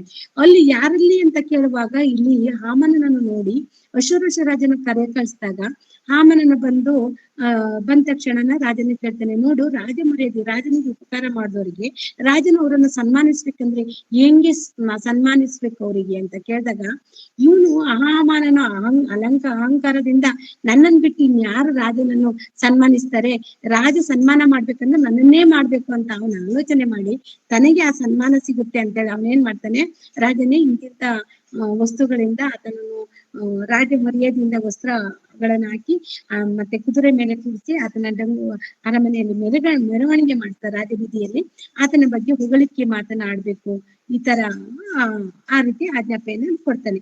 ಆಗ ರಾಜನ ಕರೆದು, ಹಾಗಿದ್ರೆ ಹಾಮನನೇ ಹೋಗು, ಮೊರ್ದೆಕೈ ನಮ್ಮ ದ್ವಾರದಲ್ಲಿರುವಂತ ಮೊರ್ದೆಕೈ ಇದಾನಲ್ಲ, ಆತನಿಗೆ ನಾವು ಏನೇನು ಆಜ್ಞಾಪಿಸಿದ್ಯೋ, ನೀನ್ ಏನೇನು ಮಾಡ್ಬೇಕು ರಾಜ ಸನ್ಮಾನ ಅಂತ ಹೇಳಿದ್ಯೋ ಅದ್ರಲ್ಲಿ ಒಂದೂ ತಪ್ಪದ ಹಾಗೆ ಅಲ್ಲಿ ಮೊರ್ದೆಕೈಗೆ ನೀನು ಮಾಡ್ಬೇಕು ಅಂತೇಳಿ ಹೇಳ್ತಾನೆ. ಈ ಮಾತನ್ನು ಕೇಳಿ ಹಾಮನಿಗೆ ಬೇಸರ ಆಗುತ್ತೆ. ಅವನನ್ನು ಗಲ್ಲಿಗೇರಿಸೋದಕ್ಕೆ ಪರ್ಮಿಷನ್ ಬರಕ್ಕೆ ಬಂದಾತನಿಗೆ ಆತನಿಗಾಗಿ ತೋಡಿದ ಗುಂಡಿಯಲ್ಲಿ ತಾನೇ ಬೀಳುವಂತ ಪರಿಸ್ಥಿತಿಗೆ ತಂದ್ಕೊಳ್ತಾನೆ. ಈ ಸಂದರ್ಭದಲ್ಲಿ ಆತನು ಅದಕ್ಕೆ ಸಿದ್ಧತೆಯನ್ನು ಮಾಡ್ಬೇಕು ಅನ್ನೋಂತ ಸಮಯದಲ್ಲಿ ರಾತ್ರಿ ಆಗಿತ್ತಲ್ಲ, ಅದನ್ನೆಲ್ಲ ರಾಜ ಮರ್ಯಾದೆಯಿಂದ ಅವನ ಆ ರೀತಿಯಾಗಿ ಅಲ್ಲಿ ಸಂಭ್ರಮ ಮಾಡ್ತಾರೆ, ರಾಜ ಮೆರವಣಿಗೆ ಮಾಡ್ತಾರೆ ಮೊರ್ದೆಕೈಯನ್ನು. ಆ ಸಂದರ್ಭ ಆದ ಮೇಲೆ ಇವನು ರಾತ್ರಿ ಊಟಕ್ಕೆ ಕರ್ಕೊಂಬರಕ್ಕೆ ಹೇಳಿರ್ತಾಳಲ್ಲ ರಾಣಿಯು ಆಜ್ಞೆಯ ಪ್ರಕಾರವಾಗಿ ರಾಜನು ಹಾಮಾನನೊಂದಿಗೆ ಮತ್ತೆ ಊಟಕ್ಕೆ ಹೋಗ್ತಾನೆ. ಅಲ್ಲಿ ಊಟಕ್ಕೆ ಹೋದಂತ ಸಂದರ್ಭದಲ್ಲಿ ಏನು ನಡೀತದೆ ಅಂದ್ರೆ, ಹಾಮಾನನು ಮೊರ್ದೆಕೈಗೋಸ್ಕರ ಸಿದ್ಧಪಡಿದ ಗಲ್ಲಿ ಹಾಕ್ಬೇಕು ಅಂತ ಹೇಳಿ ಎಲ್ಲ ರೆಡಿ ಮಾಡಿ ಇಟ್ಕೊಂಡಿರುವಂತ ಸಂದರ್ಭದಲ್ಲಿ ಇಲ್ಲಿ ಎಸ್ತೇಳ ರಾಣಿಯು ಮತ್ತೆ ಇಲ್ಲಿ ನಾವು 7ನೇ ಅಧ್ಯಾಯದಲ್ಲಿ ನಾವು ನೋಡ್ಬೇಕು. 7ನೇ ಅಧ್ಯಾಯದಲ್ಲಿ 7:3 ನಾವು ಓದ್ಬೋದು. ಇಲ್ಲಿ 7ನೇ ಅಧ್ಯಾಯದಲ್ಲಿ ಊಟಕ್ಕೆ ಹೋದಂತ ಸಂದರ್ಭದಲ್ಲಿ ಅರಸನು ಕೇಳ್ತಾನೆ, ರಾಣಿ, ನಿನಗೆ ಈಗಲಾದರೂ ಹೇಳು, ನಿನ್ಗೆ ಏನ್ ಬೇಕು, ಅರ್ಧ ರಾಜ್ಯನೂ ಬೇಕಾದ್ರೆ ನಾನು ಕೇಳಿದ್ರೆ ಕೊಡ್ತೀನಿ ಅಂದಾಗ ರಾಣಿಯಾದವಳು ಏನ್ ಮಾತಾಡ್ತಾಳೆ ನೋಡೋಣ. 7ನೇ ಅಧ್ಯಾಯ 3ನೇ ವಾಕ್ಯವನ್ನು ಒಮ್ಮೆ ನೋಡಿ. ಓದಿ. ಆಗ ಎಸ್ತೇರ್ ರಾಣಿಯು, ಅರಸನು ನನ್ನ ಮೇಲೆ ಕಟಾಕ್ಷವಿಟ್ಟು ಸಮ್ಮತಿಸುವುದಾದರೆ ನನ್ನ ವಿಜ್ಞಾಪನೆಯನ್ನು ಪ್ರಾರ್ಥನೆಯನ್ನು ಲಾಲಿಸಿ ನನ್ನ ಜೀವವನ್ನು ಜನಾಂಗವನ್ನು ಉಳಿಯಗೊಳಿಸಬೇಕು. ಜನರು ನಮ್ಮನ್ನು ಕೊಂದು ಸಂಹರಿಸಿ ನಿರ್ನಾಮಗೊಳಿಸುವ ಹಾಗೆ ನಾವು ಮಾರಲ್ಪಟ್ಟೆವು. ದಾಸದಾಸಿಯರಾಗುವುದಕ್ಕೆ ಮಾರಲ್ಪಟ್ಟಿದ್ದರೆ ಆ ಕಷ್ಟದ ವಿಷಯದಲ್ಲಿ ರಾಜನನ್ನು ತೊಂದರೆ ಪಡಿಸುವುದು ಯೋಗ್ಯವಲ್ಲವೆಂದು ಸುಮ್ಮನಿರುತ್ತಿದ್ದೆನು. ಕ್ಷಮಿಸಿ. ಎಂದು ಉತ್ತರ ಕೊಟ್ಟಳು. ಅಹಷ್ವೇರೋಷ ರಾಜನು ಎಸ್ತೇರ್ ರಾಣಿಯನ್ನು, ಇಂಥ ದುಷ್ಕೃತ್ಯದ ಮೇಲೆ ಮನಸ್ಸಿಟ್ಟವನು ಯಾವನು, ಅವನೆಲ್ಲಿ ಎಂದು ಕೇಳಲು, ಆಕೆಯು, ನಮ್ಮನ್ನು ಬಾಧಿಸಬೇಕೆಂದಿರುವ ಹಗೆಗಾರನು ಆ ದುಷ್ಟ ಹಾಮಾನನೇ ಅಂದಳು. ಇದನ್ನು ಸಾಕು. ಇಲ್ಲಿ ರಾಜನಿಗೆ ಕೋಪ ಬರಿಸುವಂತ ಮಾತು. ಇಲ್ಲಿ ಅವಳು ಏನ್ ಬೇಕು ಕೇಳಿದಾಗ ಅವಳು ಏನು ಕೇಳಲ್ಲ. ನನ್ನನ್ನು ಮತ್ತೆ ನನ್ನ ಜನಾಂಗದವರನ್ನು ರಕ್ಷಣೆ ಮಾಡ್ಬೇಕು. ಇಲ್ಲಿ ಹಾಮಾನನು ದುಷ್ಟನು, ನಾವು ಸೆರೆಯಿಂದ ಬಂದಂತ ಅವರು ನಮ್ಮ ಕುಲದವರನ್ನು ಇವನು ಕೊಲ್ಬೇಕು ಅನ್ಕೊಂಡಿದ್ದಾನೆ, ಇದರಿಂದ ರಕ್ಷಣೆ ಕೊಡು ಅಂತೇಳಿ ಕೇಳ್ತಾನೆ. ಯಾರು ಆ ದುಷ್ಟನು ಅಂದಾಗ ಹಾಮಾನನನ್ನು ತೋರ್ತಾನೆ. ಹಾಮನಿಗೆ ಅವಾಗ ಬೆವರಿಳಿಯುತ್ತೆ. ಯಾಕೆ, ಅಯ್ಯೋ ಈಗ ನನ್ನನ್ನ ಸಾಯಿಸ್ತಾರೆ ಅನ್ನೋದು ಅವನಿಗೆ ಗೊತ್ತಾಗುತ್ತೆ. ಆದ್ರೂ ರಾಣಿ ಅದನ್ನ ಹೇಳಿದಾಗ ಇವನು ರಾಜನು ದ್ರಾಕ್ಷಿ ಪಾನಗಳನ್ನು ಮಾಡ್ತಾ ಮಧ್ಯವನ್ನು ಪಾನ ಮಾಡೋನು ಬಿಟ್ಬಿಟ್ಟು ಎದ್ದೋಗಿ ಅಲ್ಲಿ ಆ ಕಡೆ ಈ ಕಡೆ ನೋಡುವಾಗ ರಾಜಕಂಚಿಕೆಯರು ಹೇಳ್ತಾರೆ, ಅಲ್ಲೋಡಲ್ಲಿ ಹಾಮನನ್ನು ಮೊರ್ದೆಕೈಯನ್ನು ಸಾಯಿಸೋಕೋಸ್ಕರ ಗಲ್ಲಿ ರೆಡಿ ಮಾಡಿದ್ದಾರೆ ಅಂತ ಹೇಳಿ ಬಂದು ಹೇಳ್ತಾರೆ. ಆ ರಾಜಕಂಚಿಕೆ ಬಂದು ಹೇಳಿದ್ದನ್ನು ನೋಡಿ ಹಾಮನನ್ನು ಅದೇ ಗಲ್ಲಿಗೆ ಏರಿಸ್ಲಿಕ್ಕೆ ಇಲ್ಲಿ ರಾಜ ಅಪ್ಪಣೆ ಆಗುತ್ತೆ. ಅದಕ್ಕೂ ಮುಂಚೆ ಈ ಹಾಮನನ್ನು ಹೋಗಿ ಎಸ್ತಳ ಕಾಲ್ ಮೇಲೆ ಬಿತ್ಕೊಂತಾನೆ. 8ನೇ ಅಧ್ಯಾಯದಲ್ಲಿ ನೋಡುವಾಗ ಎಸ್ತಳ ರಾಣಿ ಹತ್ರ ಕ್ಷಮೆ ಕೇಳಕ್ಕೆ ಹೋಗ್ತಾನೆ, ನನ್ನನ್ನು ಕಾಪಾಡು ಅಂತ ಕೇಳಲಿಕ್ಕೆ ಹೋಗ್ತಾನೆ ಯಾರು, ಹಾಮನನು. ಆದ್ರೆ ಅದನ್ನ ಸಂದರ್ಭವನ್ನು ನೋಡಿ ರಾಜನ ನೋಡುವಾಗ ಅವನಿಗೆ ಇವನು ನಮ್ಮ ರಾಣಿಯನ್ನೇ ಎಲ್ಲರ ಎದುರ ಮಾನಭಂಗ ಮಾಡ್ಲಿಕ್ಕೆ ಅವನ ಹತ್ರ ಹೋಗಿದ್ದಾನೆ ಅನ್ನುವಂತ ಫೀಲ್ ಬರುತ್ತೆ ಅವನಿಗೆ.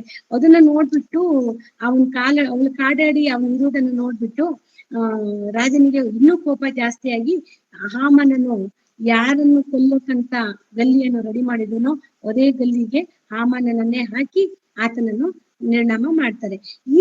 ಅದಾದ ಮೇಲೆ ಮೊರ್ದೆಕೈಯನ್ನು ಅವನನ್ನು ಉನ್ನತ ಸ್ಥಾನಕ್ಕೆ ಏರಿಸ್ತಾನೆ. ಯಾವ ಉನ್ನತ ಸ್ಥಾನಕ್ಕೆ? ಹಾಮನನ್ನು ಪ್ರಧಾನ ಮಂತ್ರಿ ಆಗಿದ್ದ ಅದೇ ಜಾಗಕ್ಕೆ ಯಾರನ್ನ ಇದ್ ಮಾಡ್ತಾರೆ ಅಂದ್ರೆ ಪ್ರಧಾನಿಯಾಗಿ ಮೊರ್ದೆಕೈಯನ್ನು ಸಹ ಅಲ್ಲಿಗೆ ಏರ್ಪಾಟು ಮಾಡ್ತಾನೆ. ಈಗ ರಾಣಿಯನ್ನು ಮತ್ತಷ್ಟು ಹೆಚ್ಚಾಗಿ ರಾಜನು ಪ್ರೀತಿಸ್ತಾನೆ. ಇವನು ಹಾಗೆ ಮಾಡಲ್ಲ, ಪ್ರೀತಿಯನ್ನು ಪಾತ್ರಳಾಗ್ತಾಳೆ. ಇಲ್ಲಿ ಮೊರ್ದೆಕೈನು ಸಹ ಮತ್ತೆ ಆ ರಾಜ್ಯದಲ್ಲಿ ಇರುವಂತ ಒಬ್ಬ ದಾಸನು ಅಲ್ಲಿ ಪ್ರಧಾನಿಯಾಗಿ ಅಲ್ಲಿ ಒಂದು ಒಳ್ಳೆ ಉದ್ಯೋಗವನ್ನು ಪಡ್ಕೊಂತಾನೆ. ಇದ್ರ ಮೂಲಕವಾಗಿ ಯಹೂದ್ಯರು ರಕ್ಷಣೆಯನ್ನು ಪಡೆಯಲಿಕ್ಕೆ ಅನುಕೂಲ ಆಗುತ್ತೆ. ಮೊರ್ದೆಕೈ ಪ್ರಧಾನಿಯಾಗಿ ಅಲ್ಲಿ ಬಂದಾಗ ಮತ್ತೆ ರಾಜಶಾಸನವನ್ನು ಬದಲಾಯಿಸ್ತಾರೆ. ಅರಸನ ಅಪ್ಪಣೆಯನ್ನು ಪಡೆದು, ನೀವು ಬೇಕಾದಾಗ ನಿಮ್ಗೆ ರಾಜ ಮುದ್ರೆ ಉಂಟು, ನಿನ್ನ ಯಹೂದ್ಯರಿಗೆ ಏನ್ ಒಳಿತಾಗುತ್ತೋ ಅದನ್ನೆಲ್ಲ ರಾಜಶಾಸನದಲ್ಲಿ ಪತ್ರವನ್ನು ಬರೆದು ಎಲ್ಲ ಕಡೆ ನೀನು ಹಂಚು, ಎಲ್ಲರಿಗೂ ತಿಳಿಸು ಅಂದಾಗ ಯಾರನ್ನು ಸಾಯಿಸ್ಬೇಕಂದಿದಾರೋ ಆ ಜನಾಂಗವು ರಕ್ಷಿಸಲ್ಪಡುತ್ತೆ. ಹೇಗೆ ಅಂತ ಹೇಳಿದ್ರೆ ಮೊರ್ದೆಕೈ ಮತ್ತೆ ಅದಕ್ಕೆ ವಿರೋಧವಾಗಿ ಮತ್ತೊಂದು ರಾಜ ಆಜ್ಞೆಯನ್ನು ಹೊರಡಿಸಿ ಮೊದಲು ಬಂದ ಆಜ್ಞೆಯನ್ನು ರದ್ದುಪಡಿಸ್ತಾರೆ. ಅಲ್ಲಿ ಇದ್ದ ಎಲ್ಲಾ ಯಹೂದ್ಯರು ಈ ಹಾಮಾನನ ಹಗೆತನದಿಂದ ಯಾರ್ಯಾರು ಶತ್ರುತ್ವದಲ್ಲಿ ಇರ್ತಾರೋ ಯಹೂದ್ಯರಿಗೆ ಅವ್ರನ್ನೆಲ್ಲ ಸಂಹಾರ ಮಾಡುವ ಮೂಲಕವಾಗಿ ಅವರು ಒಂದು ಹಬ್ಬವನ್ನು ಸಹ ಆಚರಿಸ್ತಾರೆ. ಯಾವತ್ತು ಅವರನ್ನ ನಾಶ ಮಾಡ್ಬೇಕು, ಯಹೂದ್ಯರನ್ನೇ ನಾಶ ಮಾಡ್ಬೇಕು ಅಂತ ಒಂದು ದಿನವನ್ನು ಫಿಕ್ಸ್ ಮಾಡಿದ್ನು ಹಾಮಾನನು, ಅದೇ ದಿನದಲ್ಲಿ ಅವರು ಒಂದು ಹಬ್ಬವನ್ನು ಆಚರಿಸ್ತಾರೆ. 2 ದಿನಗಳು ಹಬ್ಬವನ್ನು ಸಹ ಆಚರಿಸ್ತಾರೆ. ಆ ಹಬ್ಬವನ್ನು ಆಚರಿಸಿ ಎಸ್ತೇರ್ ರಾಣಿಯು ಮತ್ತು ಹಾಮಾನನು ಮೊರ್ದೆಕೈ ಸಂತೋಷ ಪಡುವಂತ ದಿನವಾಗುತ್ತೆ. ಅವರ ಕುಟುಂಬವನ್ನು, ಅವರ ಜನಾಂಗದವರನ್ನು ರಚಿಸ್ತಾರೆ. ಇಲ್ಲಿ ನಾವು ಮುಖ್ಯವಾಗಿ ತಿಳಿಬೇಕಾಗಿದ್ದು ಸಮಯ ಆಗಿದ್ರಿಂದ ಶಾರ್ಟ್ ಕಟ್ ಅಲ್ಲಿ ಒಂದು 2 ನಿಮಿಷದಲ್ಲಿ ಮುಗಿಸ್ತೀನಿ. ಎಸ್ತೇರ್ ರಾಣಿ ಗುಣಗಳನ್ನು ಅವಳು ಕಲೀಮ್ ಅಂತ ಒಂದು ಹಬ್ಬವನ್ನು ಅದನ್ನ ಆಚರಣೆಗೋಸ್ಕರವಾಗಿ ಅದು ಲಿಖಿತ ರೂಪದಲ್ಲಿ ಶಾಸನವನ್ನು ಹೊರಡಿಸಿ ಅಲ್ಲಿ ಎಲ್ಲಾ ಜನಾಂಗದವರು ಯಹೂದ್ಯರು ಆ ದಿನದಲ್ಲಿ ಆಚರಣೆ ಮಾಡುವಂತ ಒಂದು ದಿನವಾಗಿ ಮಾಡ್ತಾರೆ. ಅದೇ ರೀತಿ ಎಲ್ಲರೂ ಸಂಭ್ರಮಿಸ್ತಾರೆ. ಇದೆಲ್ಲ ಆಗಿದ್ದು ಹೇಗೆ? ನಾವು ಆತ್ಮಿಕ ಪಾಠಗಳನ್ನು ಇದರಿಂದ ಕಲಿಬೇಕಾಗಿದ್ದು ಕೆಲವಷ್ಟು ಒಂದು 5 ಆತ್ಮಿಕ ಪಾಠವನ್ನು ನಾವು ಈ ಪಾಠದಿಂದ ಕಲಿಬಹುದು. ಎಸ್ತೇಳ ಜೀವಿತದಿಂದ, ಎಸ್ತೇಳ್ ಮತ್ತು ಮೊರ್ದೆಕೈಯ ಅವ್ರ ಗುಣಲಕ್ಷಣಗಳು, ಅವರಿಗೆ ಮನುಷ್ಯರ ಮೇಲಿರುವಂತ ಪ್ರೀತಿ, ದೇವರ ಮೇಲಿರುವಂತ ನಂಬಿಕೆ, ಭರವಸೆ ಅವರನ್ನು ಎಷ್ಟು ಉನ್ನತಕ್ಕೆ ತೆಗೆದುಕೊಂಡು ಹೋಗುತ್ತೆ ಅನ್ನೋದನ್ನು ನಾವು ನೋಡುವಾಗ, ಒಂದನೇದಾಗಿ ದೇವರ ಕೃಪೆಯಿಂದಾಗಿ ಉನ್ನತ ಸ್ಥಾನಕ್ಕೆ ಏರಲ್ಪಡ್ತಾರೆ.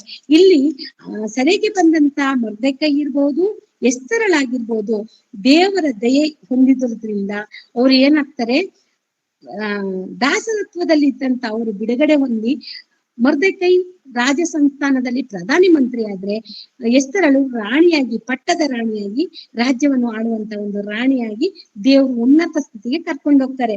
ಅಲ್ಲಿ ಅವರನ್ನು ದೇವರು ಅವರನ್ನು ಉನ್ನತ ಸ್ಥಿತಿಗೆ ಕರ್ಕೊಂಡು ಹೋಗಿದ್ದನ್ನು ನಾವು ಗಮನಿಸಬಹುದು. ಅದು ದೇವರ ಕೃಪೆ ಅವರ ಮೇಲೆ ಇತ್ತು. ಎರಡನೇದಾಗಿ ನೋಡುವಾಗ ದೇವರಿಗೂ ಮನುಷ್ಯರಿಗೂ ವಿಧೇಯತೆಯನ್ನು ತೋರಿಸಿದರು. ಅವರಿಬ್ಬರು ಸಹ, ಯಾರು ಮೊರ್ದೆಕೈ ಆಗಿರ್ಬೋದು, ಎಸ್ತರಳ ರಾಣಿ ಆಗಿರ್ಬೋದು, ಅವರು ದೇವರಿಗೂ ಮತ್ತು ಮನುಷ್ಯರಿಗೂ ವಿಧೇಯತ್ವದಲ್ಲಿ ವಿಧೇಯತೆಯಿಂದ ನರ್ಮತೆಯಿಂದ ನಡ್ಸ್ಕೊಂಡದನ್ನು ನಾವು ಇಲ್ಲಿ ಗಮನಿಸಬಹುದು. ಅಂದ್ರೆ ಅವರು ನಾವಿಬ್ರು ಸೇಫ್ ಆಗಿದ್ದೀವಿ, ಯಹೂದ್ಯರು ಏನಾರಾಗ್ಲಿ ಅಂತ ಅವ್ರು ಬಿಟ್ಟಿಲ್ಲ. ಅವರ ಜನಾಂಗದವರನ್ನು ಉಳಿಸ್ಕೊಳಕ್ಕೋಸ್ಕರ ದೇವರ ಜನಾಂಗದವರು, ಯಹೂದ್ಯರು ಯಾರು? ದೇವರ ಮಕ್ಕಳು, ದೇವರ ಜನಾಂಗದವರು, ಸ್ವಕೀಯ ಪ್ರಜೆಯವರು, ಅವರನ್ನು ಸಹ ಉಳಿಸ್ಕೊಳ್ಳಿಕ್ಕೆ ಇವರು ಪ್ರಯತ್ನ ಪಟ್ಟಿರುವುದು ಇಲ್ಲಿ ನಾವು ನೋಡಿದಾಗ ಅವರಲ್ಲಿ ವಿಧೇಯತ್ವವನ್ನು ನಾವು ಕಾಣಬಹುದು. ಇನ್ನೊಂದು, ಮೊರ್ದೆಕೈ ಹೇಳಿದ ಮಾತನ್ನು ರಾಣಿಯಾದ ಎಸ್ತರಳು ತಾತು ತಪ್ಪದೆ ನಡೆಸಿದ್ಲಂದ್ರೆ, ತನ್ನ ಅಂದ್ರೆ ನನ್ನ ತಂದೆಯ ಸ್ಥಾನದಲ್ಲಿರುವ ಮೊರ್ದೆಕೈಗೆ ಅವಳಿಗೆ ಎಷ್ಟು ವಿಧೇಯತ್ವ ತೋರಿಸ್ತಿದ್ಲ ಅನ್ನೋದನ್ನು ಸಹ ನಾವು ರಾಣಿಯಿಂದ ನಾವು ನೋಡ್ಕೊಬಹುದು. ಇನ್ನೊಂದು, ಅವರು ದೇವರನ್ನು ಮತ್ತೆ ಮನುಷ್ಯರಿಗೆ ಅವಳು ವಿಧೇಯತ್ವದಿಂದ ಅವರು ದೇವರ ದಯೆ ಮತ್ತು ಮನುಷ್ಯರ ದಯೆಯನ್ನು ಅವರು ಹೊಂದಿದವರಾಗಿದ್ರು. ತನ್ನ ಜನರನ್ನು ಪ್ರೀತಿಸುತ್ತಿದ್ದಳು. ಅವಳು ಸಹ ತನ್ನ ಜನರನ್ನು ಪ್ರೀತಿಸ್ತಿದ್ರು. ಅದೇ ರೀತಿ ಮೊರ್ದೆಕೈ ಸಹ ತನ್ನ ಜನರನ್ನು ಪ್ರೀತಿಸ್ತಿದ್ದರು. ಇಲ್ಲಿ ನಾವು ದೇವರ ಪ್ರೀತಿಯನ್ನು ಸಹ ನಾವು ಅವರಲ್ಲಿ ನಾವು ಕಾಣ್ಬೋದು. ಅವರಿಗೋಸ್ಕರ ಉಪವಾಸ ಇದ್ದು, ಹೋರಾಡಿ, ರಾಜನ ಮುಂದೆ ಹೋಗಿ ನಿಂತು ಮಾತಾಡಿ, ತಾಳ್ಮೆಯಿಂದ ಜಾಣ್ಮೆಯಿಂದ ಯಾರು ಹಗೆತನ ಮಾಡಿದರೋ ಅವ್ರನ್ನ ನಾಶ ಮಾಡಿ ಆ ಜನಾಂಗದವರಿಗೆ ಸಂತೋಷ ಉಕ್ಕುವಂತೆ ಮಾಡಿದ್ದನ್ನು ನಾವು ರಾಣಿಯನ್ನು ಮತ್ತು ಮೊರ್ದೆಕೈಯನ್ನು ನಾವು ತುಂಬಾ ಮೆಚ್ಚಿಕೊಳ್ಬೇಕಾಗುತ್ತೆ. ನಾಲ್ಕನೇದಾಗಿ ನೋಡುವಾಗ ದೇವರ ಸಹಾಯ ಸಿಗುತ್ತದೆ ಅಂತ ನಿರೀಕ್ಷೆಯಲ್ಲಿದ್ರು.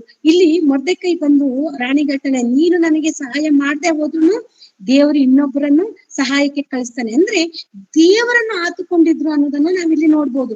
ಮೊರ್ದೆಕೈಯೂ ಸಹ ದೇವರನ್ನು ಆತ್ಕೊಂಡಿದ್ದ. ಅದೇ ರೀತಿ ಎಸ್ತರಳ ರಾಣಿ ಸಹ ದೇವರ ಮೇಲೆ ಭರವಸೆ ಇಟ್ಟಿದ್ಲು.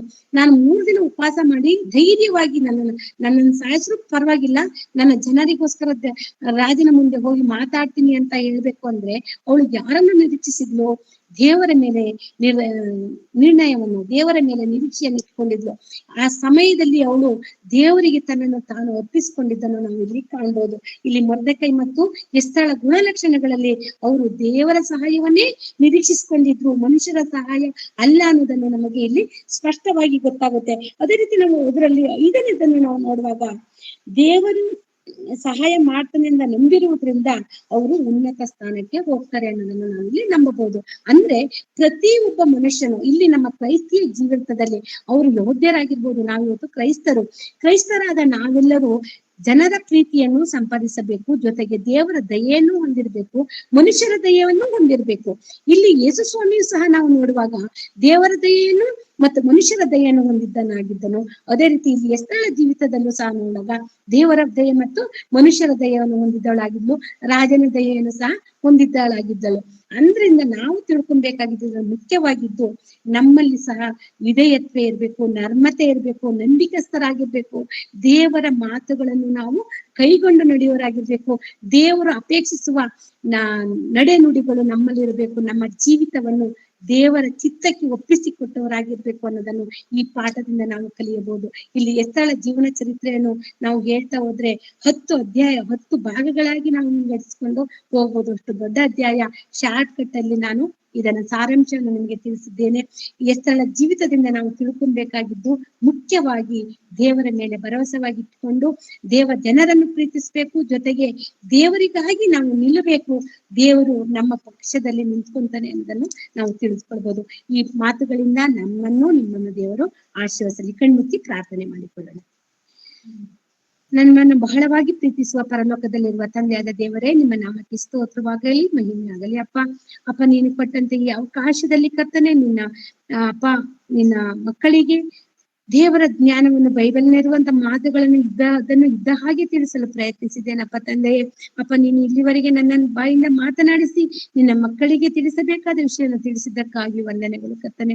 ಅದೇ ರೀತಿಯಾಗಿ ಕರ್ತನೆ ಬಂದಿರುವ ನಿನ್ನ ಎಲ್ಲಾ ಮಕ್ಕಳು ಕರ್ತನೆ ಪ್ರತಿನಿತ್ಯ ವಾಕ್ಯವನ್ನು ಕೇಳುತ್ತಿದ್ದಾರಪ್ಪ. ವಾಕ್ಯವನ್ನು ಕೇಳುವ ನಿನ್ನ ಮಕ್ಕಳು ಆ ವಾಕ್ಯಾನುಸಾರವಾಗಿ ತಮ್ಮ ಜೀವಿತವನ್ನು, ತಮ್ಮ ಗುಣಲಕ್ಷಣಗಳನ್ನು ಬದಲಾಯಿಸಿಕೊಂಡು ದೇವರಿಗೆ ಮೆಚ್ಚುಗೆಯಾಗಿ ಅಮೂಲ್ಯವಾದವರಾಗಿ ದೇವರ ದೃಷ್ಟಿಯಲ್ಲಿ ಅಪೇಕ್ಷಿಸುವರಾಗಿ ಬದುಕುವಂತೆ ಕೃಪೆಯನ್ನು ಕೊಡಬೇಕೆಂದು ಪ್ರಾರ್ಥಿಸುತ್ತಾ ಅಪ್ಪ ತಂದೆ, ವಿಶೇಷವಾಗಿ ರಾಮಣ್ಣವರ ಕುಟುಂಬವನ್ನು ನಾನು ನೆನೆಸಿಕೊಳ್ಳುತ್ತೇನಪ್ಪ. ಅವರ ಕುಟುಂಬವನ್ನು ಯಥೇಚ್ಛವಾಗಿ ಆಶೀರ್ವದಿಸಿ ಪ್ರತಿಯೊಬ್ಬರು ದೇವರ ಜ್ಞಾನವನ್ನು ತಿಳಿದುಕೊಳ್ಳಬೇಕು, ದೇವರ ಸತ್ಯವನ್ನು ತಿಳಿದುಕೊಂಡು ಅನೇಕರಿಗೆ ಈ ಸತ್ಯ ಸುವಾರ್ತೆ ಮುಟ್ಟಬೇಕೆಂದು ಹಗಲಿರುಳು ಕಷ್ಟಪಡುತ್ತಿರುವ ರಾಮಣ್ಣವರನ್ನು, ಅವರ ಕುಟುಂಬದವರನ್ನು, ಅದೇ ರೀತಿಯಾಗಿ ಎಲ್ಲಾ ದೇವ ಸೇವಕರನ್ನು ನೆನಪು ಮಾಡಿಕೊಂಡು ಅವರಿಗಾಗಿ ಪ್ರಾರ್ಥಿಸುತ್ತೇನೆ. ಎಲ್ಲರನ್ನು ಆಶೀರ್ವದಿಸು, ಎಲ್ಲರನ್ನು ಬಲಪಡಿಸು, ಇನ್ನಷ್ಟು ಯಥೇಚ್ಛವಾಗಿ ಆತ್ಮಿಕ ಆಶೀರ್ವಾದವನ್ನು ದಯಪಾಲಿಸು ಕರ್ತನೆ. ಅದೇ ರೀತಿಯಾಗಿ ಕೂಡಿ ಬಂದು ಪ್ರತಿನಿತ್ಯ ನಿನ್ನ ವಾಕ್ಯವನ್ನು ಕೇಳುವ ಮಕ್ಕಳನ್ನು ಕರ್ತನೆ ನಿನ್ನ ಕರಗಳಿಗೆ ಒಪ್ಪಿಸುತ್ತಿದ್ದೇನಪ್ಪ. ಪ್ರತಿ ಒಬ್ಬರನ್ನು ಅವರಿಗೆ ಬೇಕಾಗಿದ್ದ ಆತ್ಮಿಕ ಆಶೀರ್ವಾದದೊಂದಿಗೆ ಭೌತಿಕವಾಗಿಯೂ ಕರ್ತನೆ ಯಾವ ರೀತಿಯಿಂದನೂ ಅಪವಾದಿಯ ಕೈಗೆ ಸಿಗದ ಹಾಗೆ ನಮ್ಮೆಲ್ಲರನ್ನು ತಪ್ಪಿಸಿ ಆತ್ಮಿಕ ಜೀವನವನ್ನು ಬಲಪಡಿಸಿಕೊಳ್ಳಲು, ಭಕ್ತಿಯ ಜೀವನದಲ್ಲಿ ಅಭಿವೃದ್ಧಿ ಹೊಂದಲು ಪ್ರತಿಯೊಬ್ಬರನ್ನು ಮುಟ್ಟಿ ಆಶೀರ್ವದಿಸು, ಪ್ರತಿಯೊಬ್ಬರನ್ನು ಬಲಗೊಳಿಸು ಎಂದು ಪ್ರಾರ್ಥಿಸುತ್ತಾ, ಪ್ರತಿಯೊಬ್ಬರಿಗಾಗಿ ಪ್ರಾರ್ಥಿಸುತ್ತಾ, ಪ್ರತಿಯೊಂದು ಕೂಟಗಳನ್ನು ನೀನು ಆಶೀರ್ವದಿಸಬೇಕೆಂದು ಪ್ರಾರ್ಥಿಸುತ್ತಾ ಈ ಚಿಕ್ಕ ಪ್ರಾರ್ಥನೆಯನ್ನು ನನ್ನ ಪ್ರಭು ಯೇಸು ಕ್ರಿಸ್ತರ ನಾಮದಲ್ಲಿ ಬೇಡಿ ಬಂದಿರುವೆ ನನ್ನ ತಂದೆಯೇ, ಆಮೇನ್. ತಂದೆಯಾದ ದೇವರ ಪ್ರೀತಿಯು, ಯೇಸು ಕ್ರಿಸ್ತರ ಕೃಪೆಯು, ಪವಿತ್ರಾತ್ಮ ದೇವರ ಅನನ್ಯ ಸಹವಾಸವು ನಿತ್ಯವೂ ನಿರಂತರವೂ ನಮ್ಮೆಲ್ಲರೊಂದಿಗೆ ನಿತ್ಯವೂ ಇರಲಿ. ಆಮೇನ್. ಎಲ್ಲರಿಗೂ